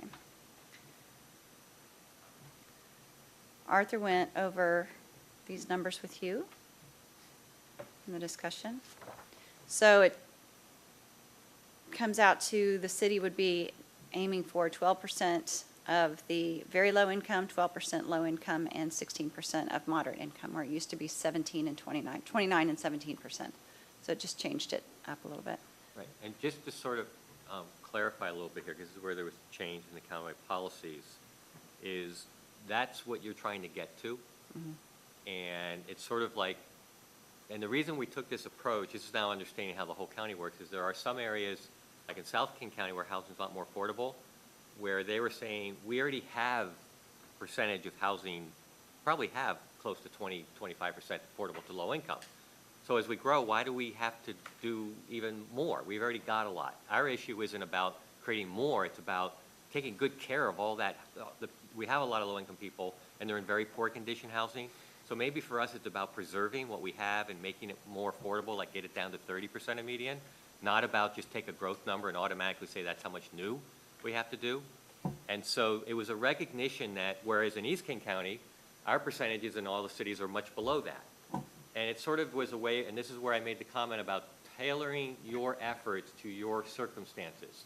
So in South County, their emphasis might be not about growing the supply, but making what's there better condition, more affordable to the incomes, and focusing more on that philosophy, where with us, it's about trying to grow the pie as well.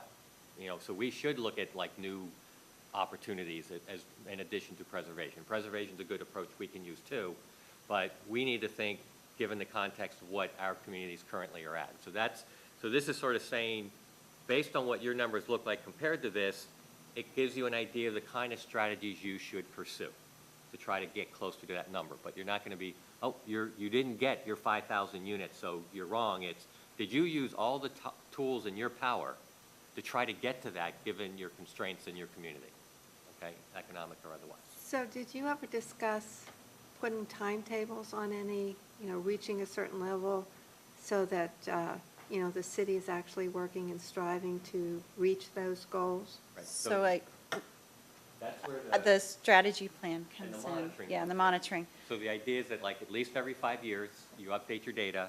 We'll actually get on a very regular basis what's your overall. So that's where we'll do, and if you look at the needs analysis, we'll be doing 2 levels of work. We have for a long time and we will continue. One is what's the overall affordability of housing in your community? Okay, so that's the first test. And then the second is we'll keep doing those, what's the affordability of the new market? What incentives have you used? What have you done with funding, land donate, whatever you're doing, so that we can document for the cities. It's kind of like now, there's a list of strategies, and you're going to see that. You have one now, a strategy plan. And if you're a city that says, we're just not going to do that, we're not going to allow accessory dwelling units, we don't like them. Forget state law for a minute. We don't like them. And you have numbers like your city's numbers. Then somebody might come in your community and say, wait a minute, you're not even close. Why aren't you allowing accessory? Give us a reason why you're not doing something. Because if you did accessory dwelling units, you'd be creating more affordability opportunities. So when we get to the strategy plan, which we'll talk about later, that's where you take these ideas and what you've learned from your needs assessment and say, okay, what things should we attempt to do? And it may not get you exactly to your number but you'll say, we should look at this strategy really hard and we better have a reason not to use it because of where our numbers are at. So is the strategy plan you're talking about in addition to this, or is it something that you put together every year? It's, Or 5 years, whatever? there we go.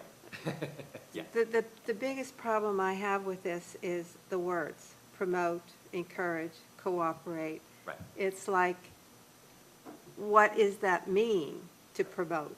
I mean, what is the city going to do actually to do that? And that's where I'm saying that's where the strategy plan comes into play and your actions come into play. The dilemma that we have in this country in dealing with housing is very little of it is built by you. So you've been asked to plan for it and try to make it happen, but you don't create it, and you don't own it, you don't operate it, you don't finance it. Well, you do a little bit. I mean, we solved some of that. And we would, so so we have generally a market-driven housing market economy.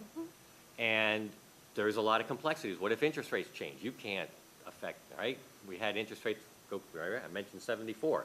Interest rates went through the roof because we had an oil issue going on in this country. So that's what we mean. And so what we've always told cities for years, and this is why we say the strategy plan is very important, because this is where you can list, these are all the things we could do. And you start saying, okay, have we tried all these things? And if you've tried them and they haven't worked, then you go back and you say, why didn't it work? Did we design it wrong? Did we put too many constraints? Or is it the market conditions just made it impossible to work? The one city I've seen who was brought forth into the courts under GMA, that was sort of the test the courts used, was they looked at their numbers, but they weren't concerned with the absolute numbers. They looked at the numbers relative to their goals, and then they said, what have you been doing to try to make your numbers better?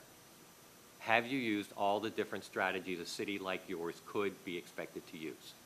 And so what we're telling cities is, almost all of our members, you better look at the full list. And you better have reasons to or not to use them. And if you don't, that's potentially fine. But have a reason why you say that tool isn't appropriate. So if someone ever comes and challenges you and says you're not at your percentage, and they use the Growth Management Act, then you're in a position to say, well, here's all the, and that's what this city did, who was brought to the courts. Here's all the things we tried to do. And the court said, okay, you're really giving it as, you do more, but okay, you're at least defensible. So this is where trying to layer my experience of how GMA actually plays itself out against this here. So this is more guidance on helping steer your ship and how aggressive and how broad a strategy you need to make. So I have 2 quick things. One is that one of the council's 2015 goals was for us to do an annual monitoring report for affordable housing. So that will happen annually as part of this. Another thing is, way back in the beginning when we started talking about the comprehensive plan, and we started with the land use element, we went over goals, policies, and implementation. Goal is I want to lose weight. policies are change diet plan, exercise more, and the implementation piece of that is get down to the really specific things, like you're saying, the action items, not just encourage or promote, but the action items that can be changed more regularly. As long Or as more it's in the- fine-tuned. In your strategic plan. So with each It's of these fine. elements, you may notice It's at the more bottom, than there's this. implementation, and that's Yeah. the more, that's the how you're City actually going to doesn't do have- it. If they don't think that they have to meet this in 3 years, Right. it's not going to be done in 3 years, because that's the way government works. Things come up, this happens, things aren't put together the right way. Right. That's all I'm getting at. Okay. Yeah, no, yeah. Okay. And we're hoping, actually, because we said there's this process that we're creating, evaluate, create, monitor, react. Okay, that wasn't in the old countywide planning policies. And we had goals, we had very black and white goals the last 20 years, right? We're hoping that by defining the process you were expected to use and what you were supposed to do, that will. Absolutely. Right, that's the hope. And so, yeah, that, Arthur called today and said, where's the plan, where's the policy that says you're going to have a strategy plan? I said, it's in there. And he said, it's not. And I said, but it is. We went back and forth, we left it out. So that's another one that's going to go back in here. Yeah. So, okay, I need to move through this kind of quickly, sort of. I don't want to skip anything, though. B1, develop plans and strategies to address Issaquah's proportionate amount of the countywide need. B2, promote affordable housing throughout the community. 3, encourage adaptive reuse of suitable buildings and repair and rehabilitation of existing affordable units. Any thoughts, comments on those 3? Okay. Next 3, cooperate with nonprofit organizations and regional efforts to get more affordable housing. Like the word Monitor. Strategies. And develop strategies, yes. Monitor, which we've talked about, and consider the impacts that changes to land use development capacity will have on the city's overall ability to achieve a jobs housing balance. Are we good? Okay. Goal C, encourage the development of affordable housing through incentives and by removing regulatory barriers, which is something Arthur talked about in his presentation. Consider acquiring affordable housing when evaluating rezones. Offer a variety of incentives. Under C2, I do have some suggested edits there. Okay. We talk about lot coverages, fees, density, parking, building dimensions.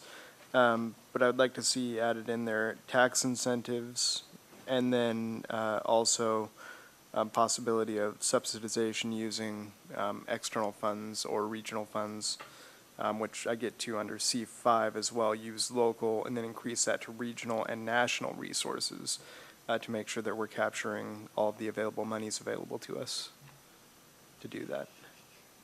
So C2 and C5.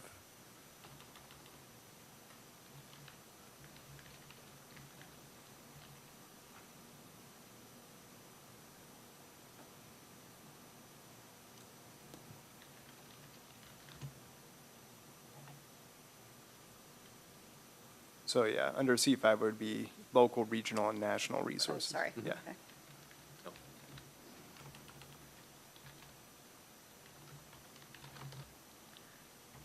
Okay.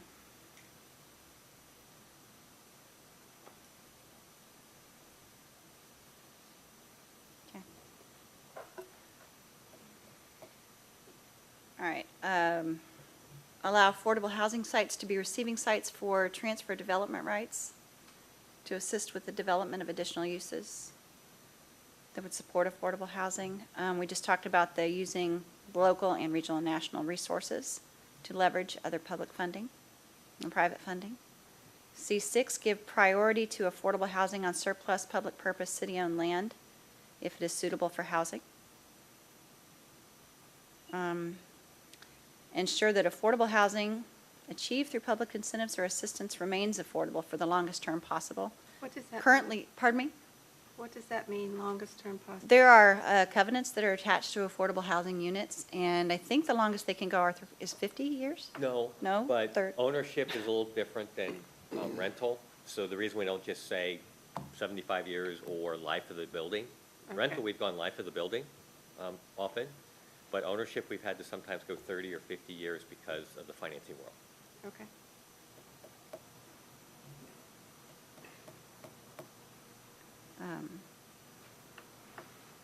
Maintain an adequate supply of appropriately zoned land to accommodate the projected housing needs and existing housing needs.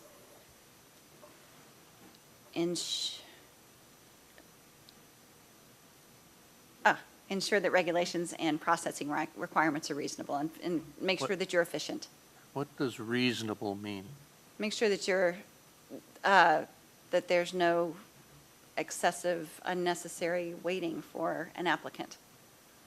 That everything that you're doing efficiently and doing what needs to be done without taking more time than is necessary. But affordable housing, when they come into the city, they get priority review. Their projects do.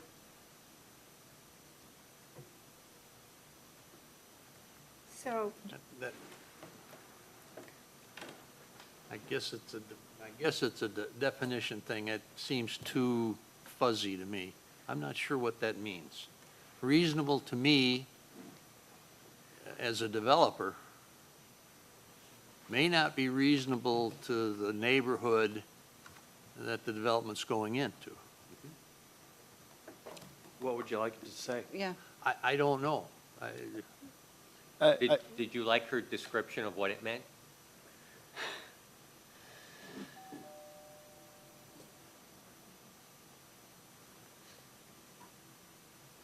I would almost say it may be a better wording would be efficient and streamlined. So it kind of emphasizes the cutting the red tape and efficiencies. I know the same problem. You know, one of the big problems we have in law is reasonable is whatever 13 people think it is. That's right. And I'm not sure substituting, efficient, I don't know. I think that would at least give a pointer, though, if that's what we're looking at as far as what we're aiming for with reasonableness. I think the only way to get rid of ambiguity, like reasonable says, is you have to give it some measurable constraint. And I don't know if, Carl, if that's what you're looking for, but I don't think in this type of document, we can say within 3 months, within 6 months, or Right, whatever. That might go in the land use code. Right. That And would the state, actually be a and the state standard. does say, the state does have requirements, and we actually Right. try to, not beat those, but do better So- than that. So is that maybe a thing to do? Is that regulations and permit processing meet or exceed the state requirements related to timeliness, et cetera? Something that references that state law? Could. It's certainly specific. I don't like the word efficient. You don't like efficient? Well, it's just me, I whatever. was just throwing them out. Streamline, meet, or exceed the state requirements. I don't know if I got an answer, I just didn't like the term reasonable. This is, I think, is better. Okay. All right. Special needs housing. Achieve, were we done there? Sorry. With the other ones? Okay. Special needs housing. Achieve housing opportunities for residents with disabilities or other special housing needs. I'm going to skip over the discussion. Allows, You could put the one-level condos or one level as an example, maybe? For the, I put it up above too, okay. just for regular housing, but we could put it there or here, the one level that you were talking about and the accessibility. Right, the no stairs. Allow small-scale group homes, foster care facilities, and other special needs housing in all areas of the city. Consider incentives to developers who volunteer to designate a portion of new housing or mixed-use developments as special needs housing. Support a range of housing options and services to move homeless persons and families to long-term financial independence. Support regional efforts to prevent homelessness and support housing options, programs, and services that allow seniors to stay in their homes or neighborhoods. Promote awareness of universal design improvements that increase housing accessibility, and that's something that came out of Human Services discussion as well. Thoughts? You're waiting and we're not. You're not. You're We're not. usually We're much fine. more We're talkative. I'm fine. not used We're to this. fine. Fine. Okay. All right, housing safety. And then Arthur was right, he mentioned this one was, it's kind of unique, but it's because of all of our flooding and making sure that we can protect the existing housing that's there and control any new housing that might go near the area. So how does that new 300 and some unit complex where Lombardi's was affect, I mean, that's the floodplain. It is, and there, The design standards permit it. the design standards permit it. There are things that they have that, yeah, there are requirements that they have to have.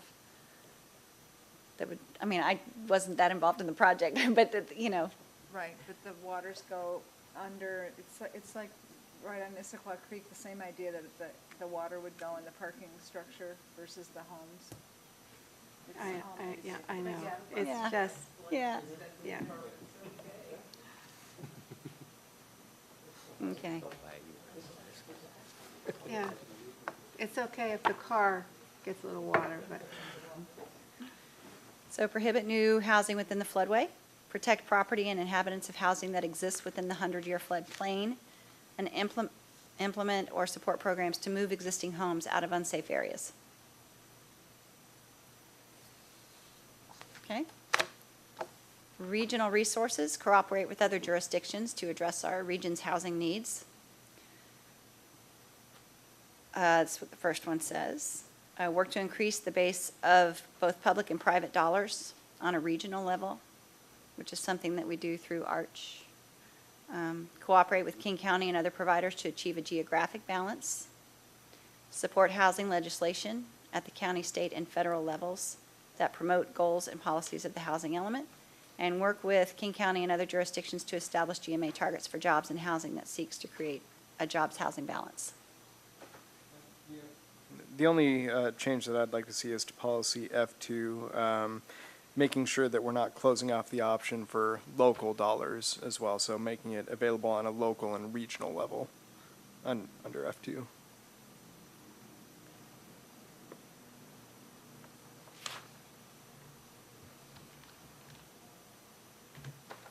Okay. All right. That is it for the housing element. That's all housing. Thank you all. So just to describe the strategy plan. quickly. Oh, go Um, ahead. So the idea is, it's sort of a evolution of action. This is your broad map, document. Then, hopefully within a year, when you're done with all the comp plan and stuff, we come back with a strategy plan, and the idea is to looking at these policies, what kind of strategies could you work on over the next 3 to 5 years that would actually start implementing the policies? And the idea is that you prioritize them. So you don't necessarily say, these are the 3 we're going to do. You have the whole list, and you say, these are the top priorities, here's medium, and here's low. And you start working, and you've done a lot of things already, as I said in the past, but you go through that exercise. And that gives us, then the city, kind of a roadmap of what are the specific things we want to work on. And then and then that won't be in the comp plan, but you have a policy that is from the comp plan, and it will be something, most cities have the commission help create it, but then it also goes to council for ratification. And it becomes kind of the city's work program for doing now specific areas of activity. Okay, so that's sort of how this keeps moving forward, and hope starts translating to some real activities.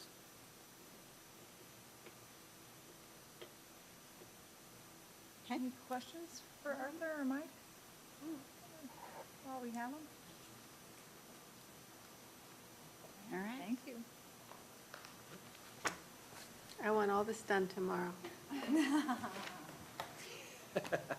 Also, there were 2 letters that I forwarded to you all in emails from supporting ARCH and the work that they do and the work that we do with ARCH. Did everybody get a hold of those?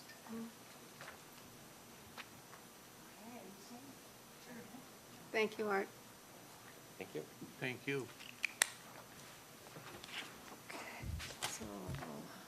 So I haven't done this way before, but this will be great. Human Services, we had a lot of help with this element from the Human Services Commission, of which Bill is a member. So this will be similar to what we did last week with the cultural plan that Joan helped us with because she's on the Arts Commission. So Bill will help us translate the intent of the Human Services Commission when they helped us with this. I think I was there at least 2 or 3 times at the beginning of the year with different drafts and getting comments, and they're a super group. We've had them, just to start out, Human Services isn't a required element from growth management, but Issaquah felt very strongly that we needed a Human Services element to pull in all those special pieces of the community that help our human services, whether it be for food, childcare, affordable housing, helping those that are ethnically diverse, with second language issues. So that's where this came in, and I think we've had this element since 1997. So we were one of the first, I think, if not the first in the state to have this element. So the vision is we strive to be sustainable and healthy community where every person is important and where meeting basic human needs is a shared responsibility between individuals and the community. Any comments on that? The basic human needs is the first goal. Create a community in which all members have the ability to meet their basic physical, economic, and social needs and the opportunity to enhance their quality of life. Yeah. This mentions ARCH, although in the latest draft that went to Human Services element, I want to turn on track changes. Correct. Yeah, right, and that's what I'm trying to do in this, because I pulled this over before track changes. On? Why doesn't it have a little on button there? Oh, there it is. This came, I think yesterday I got this from David, that you had changed this, and so we didn't have this in the draft. The reason that they wanted this out is because we haven't worked with Habitat, I think, for a while. I know there's a new one, though, up in the Highlands, and of course there's one right here on Front Street. But is the rest of the commission okay with that, with removing the reference to Habitat? Anything else you wanted to say about that, Bill, or about the most recent? Art seemed like, obviously we work with art on a daily basis. They're part of that. And Habitat for Humanity is just something that there may be something that's not, so we didn't feel Oh, something you're should be right. called out. We didn't feel there was something should be called out individually as a specific program, because it's not there as a constant. Right. It does say Human Services Organization, so it covers everything. Right. The policies, there's only the one, although it has a list with it. Support and facilitate the community's basic human needs for food, clothing, shelter, primary health and dental care, and protection from abuse and neglect, including but not limited to the following actions. Existing programs, regional housing organization with Section 8. Looks like our font is bigger on that one, because that's important.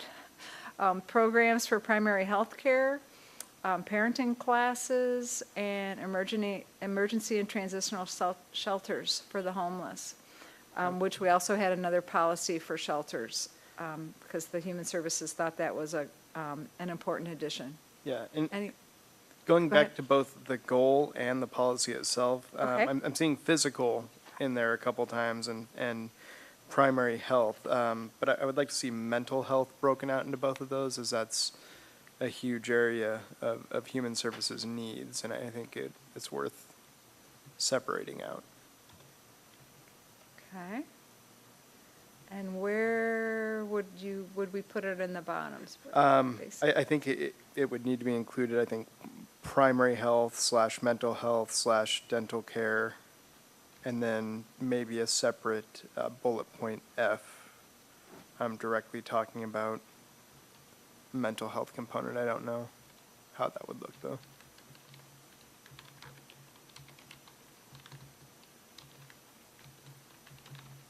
Okay. Good one. That is good. Actually, I will do like Kristen says and put your name there. so we can remember exactly the context of our notes. Anyone else on this one, this first one? Okay. B is support a sustainable and healthy community in which each individual has access to community resources and services. There's just a few policies in this one. Address the needs of people with disabilities, housing, services, and transportation. Support job training programs. Encourage a stable job base. Through our land use planning, support affordable and quality care facilities for working families and for seniors and other individuals with disabilities. Work with the Human Services Commission and others to promote increased awareness of local needs for human services. And promote healthy lifestyles through positive opportunities for physical activity, healthy eating, and healthy behaviors. Any comments on those? So if you go back to B2, one of the, it says job training, but the thing that I see missing in this is language. It says they're going to support people who cannot understand the language in their language. But I think there is a need to, in order for them to get a good job, they need to learn English. They need to be, they need to know it.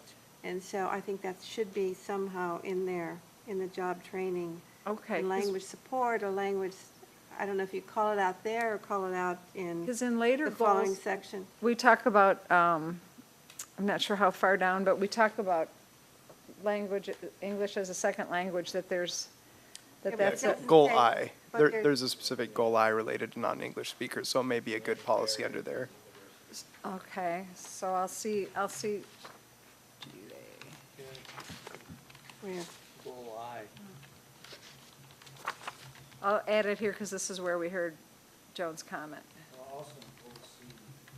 Goal I, support the ability of older adults to age. I'm in the wrong thing. C, D, F, G, H, I, there it is.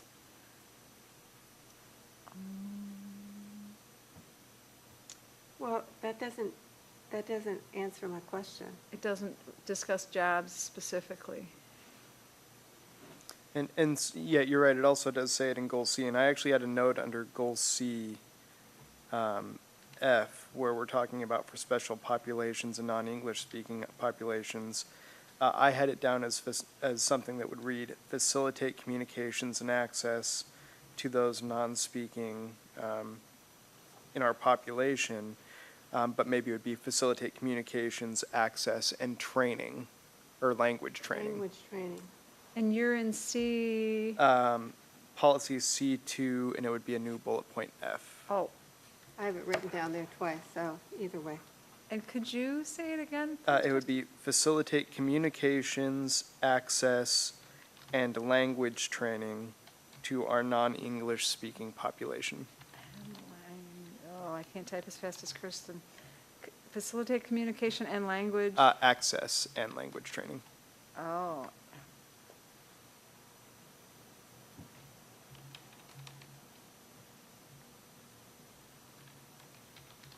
Training, To our non-native English speaking population.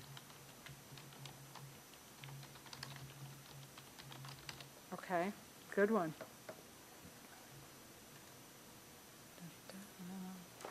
Anything else on this one? This is good.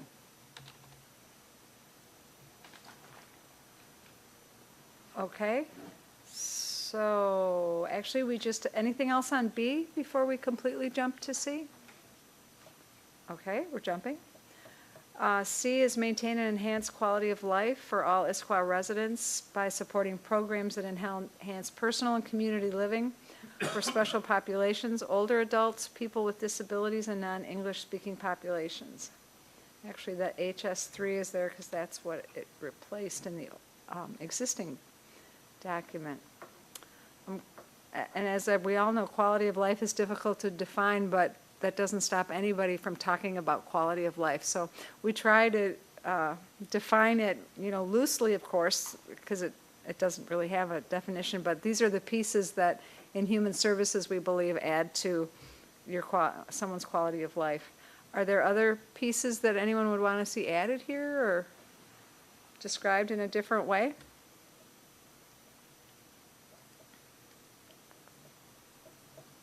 Okay, jumping to D, public transportation. One thing that, and Bill can speak to this as well, is this Human Service Commission talked about a lot of the elements that are in the comp plan, that you need transportation, you need housing, you need your land uses to allow for special needs housing. And so they wanted to mention all the pieces that connect, knowing though that they're fully described in those elements, but they didn't want to be silent on them. And so that's why there's a little bit of repetition in the human services element as it calls out other pieces that are needed for a good human service provision. And one of them is public transportation. Expand and encourage local and regional public transportation systems. And we talk a little bit about that there. Access to public transportation for employment, healthcare, and human services. Support transportation programs that provide financial assistance for elderly, low-income, and other populations, and increase mobility for seniors and individuals with disability. All good things, all pieces that we're working on as Metro starts to cut services. We're scrambling to make sure that we're still covered as much as we can be. Are there other items that we missed or that you'd want to say in a different way? Okay. Affordable housing, which we talked about already tonight. Again, this is one of those overlaps that the Human Service Commission didn't want to be silent on. So that's very short. There's not even a policy. It's just the goal, ensure that affordable housing targets established in the housing element and Central Issaquah Plan are being achieved. And again, the Central Issaquah Plan is where our next growth targets are set to be met. Our 2006 to 2031 are focused in the Central Issaquah area. Comments on that one? Shelters is the next goal. Support the location of permanent and emergency shelters for men, for women and children, and for teens throughout the region to address local and regional homelessness. As Arthur said, I know he came to speak to the Human Services Commission about the region trying to locate permanent shelters. They don't have locations yet. They're talking to all the jurisdictions about the issues with homelessness and permanent shelters. So this is one that Human Services felt strongly that we wanted this policy in there. I think it's a good one. Any additions to this one? Okay, just the one policy. Okay, financial goals, always a big one in all of the elements. Creating a sustainable funding mechanism for human services. This is the one policy I think that is the most different from our existing plan, in that it calls out that we need some kind of a sustainable mechanism to continue to fund our human services. We talked to a couple of different jurisdictions on how they fund things every year.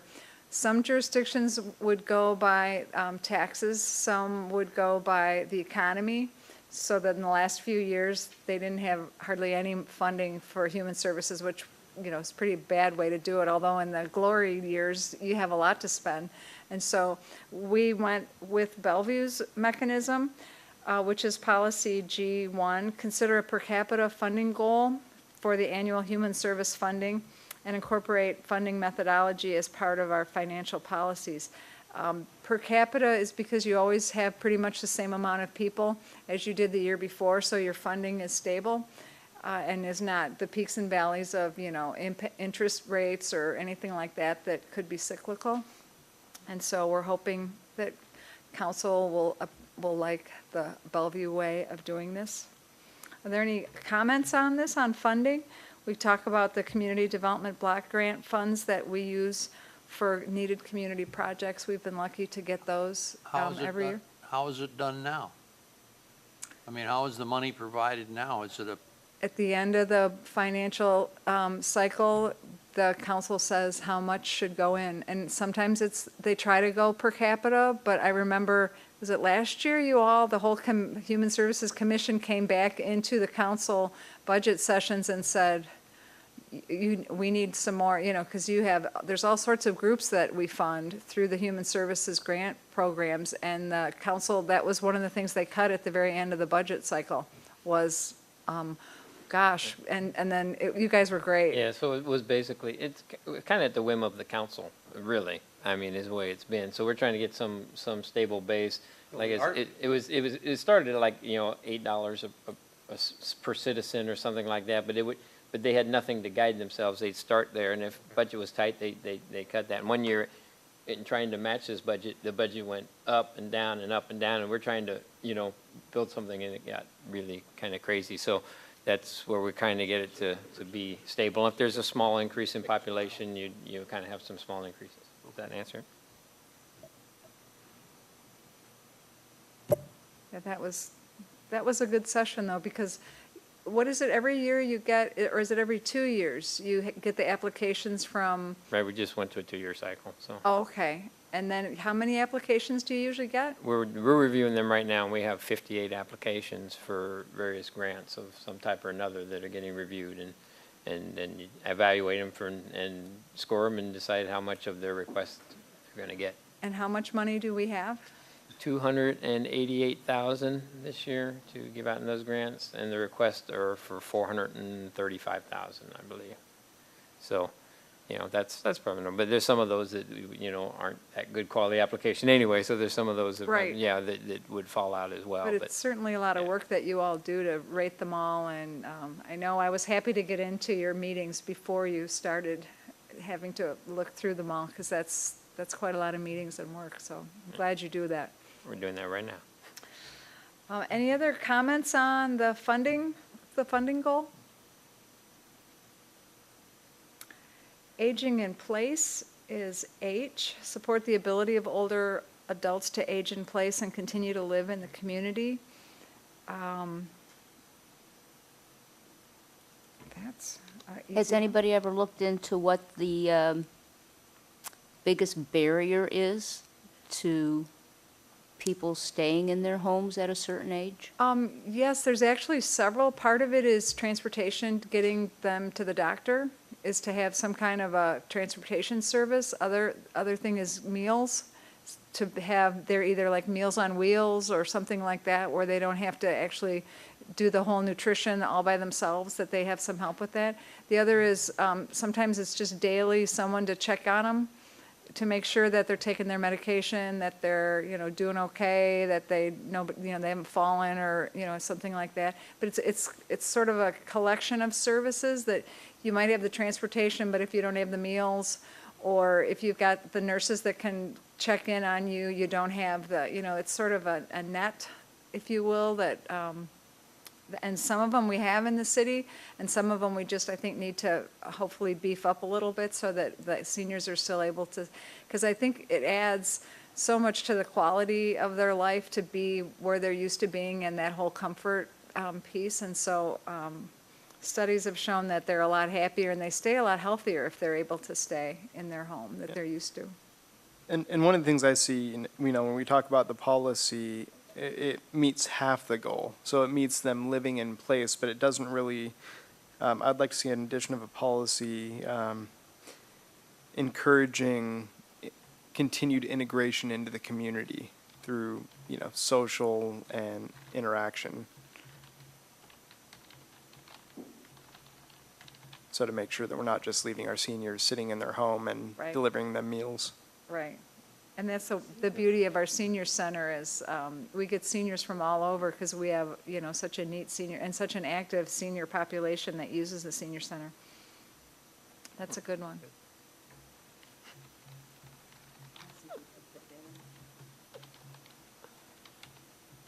Anything else for this one? Okay. Eliminate service barriers for diverse populations and non-English speaking populations in the community. We can try to cross the job training piece on this one as well. Are there other pieces, though, that we forgot with just the, Yeah, I've actually got a lot to say on this one.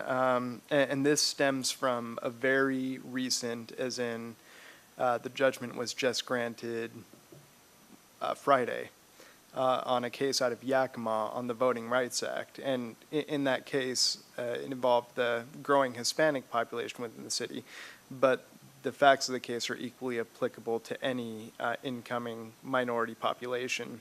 So what I'm not seeing within the plan is kind of monitoring of those aspects that would come into play in those kind of cases. So things like we say supporting accessibility to services, but we don't talk about identifying and monitoring needs, access to services, access to amenities, and other factors that would come in under this case. And the only reason it brings a large concern for me is at the legislature right now is a state voting rights act, which provides a very short time frame for people to be to have to come up with a decision on redistricting based on these factors before they're sued and rack up lots of attorney's fees. I think the attorney's fees in the Yakima case are going to be upwards of $1 million.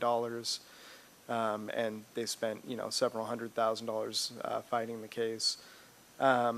So it's things like identifying the populations, identifying gaps in services, making sure we're analyzing voting districts. But if we just basically say, take a look at Montez v. City of Yakima and look through that, because we want to make sure that we have those things in place up front so that when this law is coming down, we don't get kind of blindsided 15 years down the road if we have if our Latino population grows or non-native English speaking Asian population grows. I'll ask you to send me the link of the decision, if you could. I actually have a copy that I've already read, so I can actually hand that Well, off. there you go. Yes, Carries a yes. few copies of decisions with him. I will share it with you all.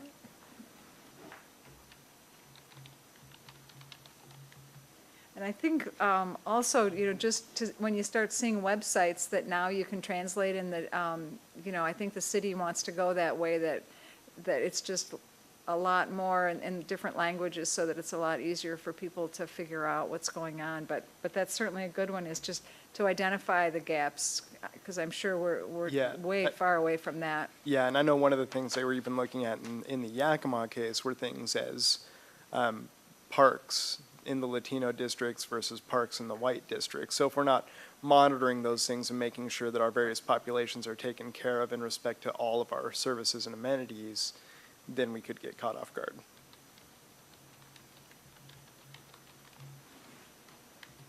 Good one. Anything else for this one? Utility assistance. Safeguard easily accessible utility assistance programs for low-income households. This is a good one. This is an important one that we are part of now. Anything to add to this one? It's support and implement utility assistance for low-income, including financial assistance, weatherization, and conservation programs. Any additions to this one? Okay, and then the last one is usually the last in all the elements is the regional approach to issues that we have, because human service issues don't stop at city boundaries. And so this talks about all the different groups that we work with and how we all work together. And not only do we provide services regionally, but we want to be sure that the facilities are sited so that the local service is as accessible and that we have enough of everything to go around for all the people that need it.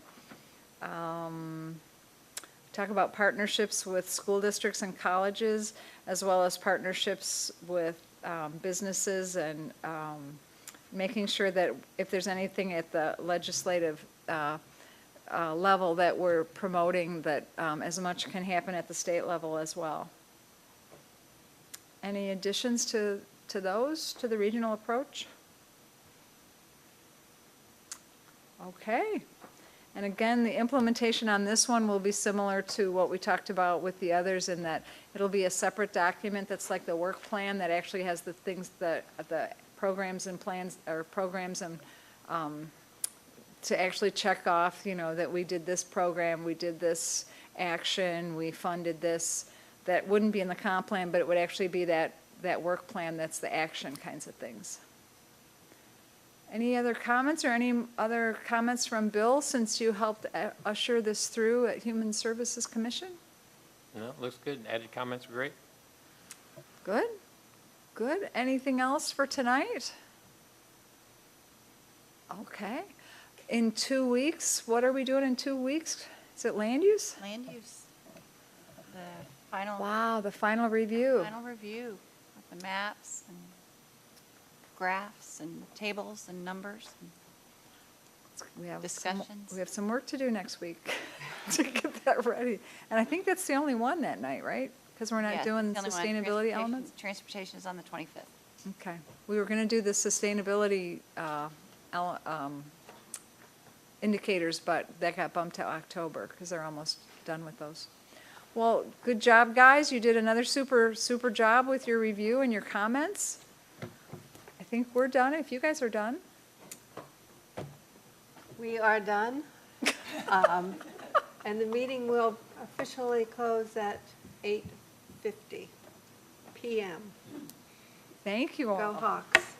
The score is Yeah. what's the And score? Kristen, you just saved your edits and then we.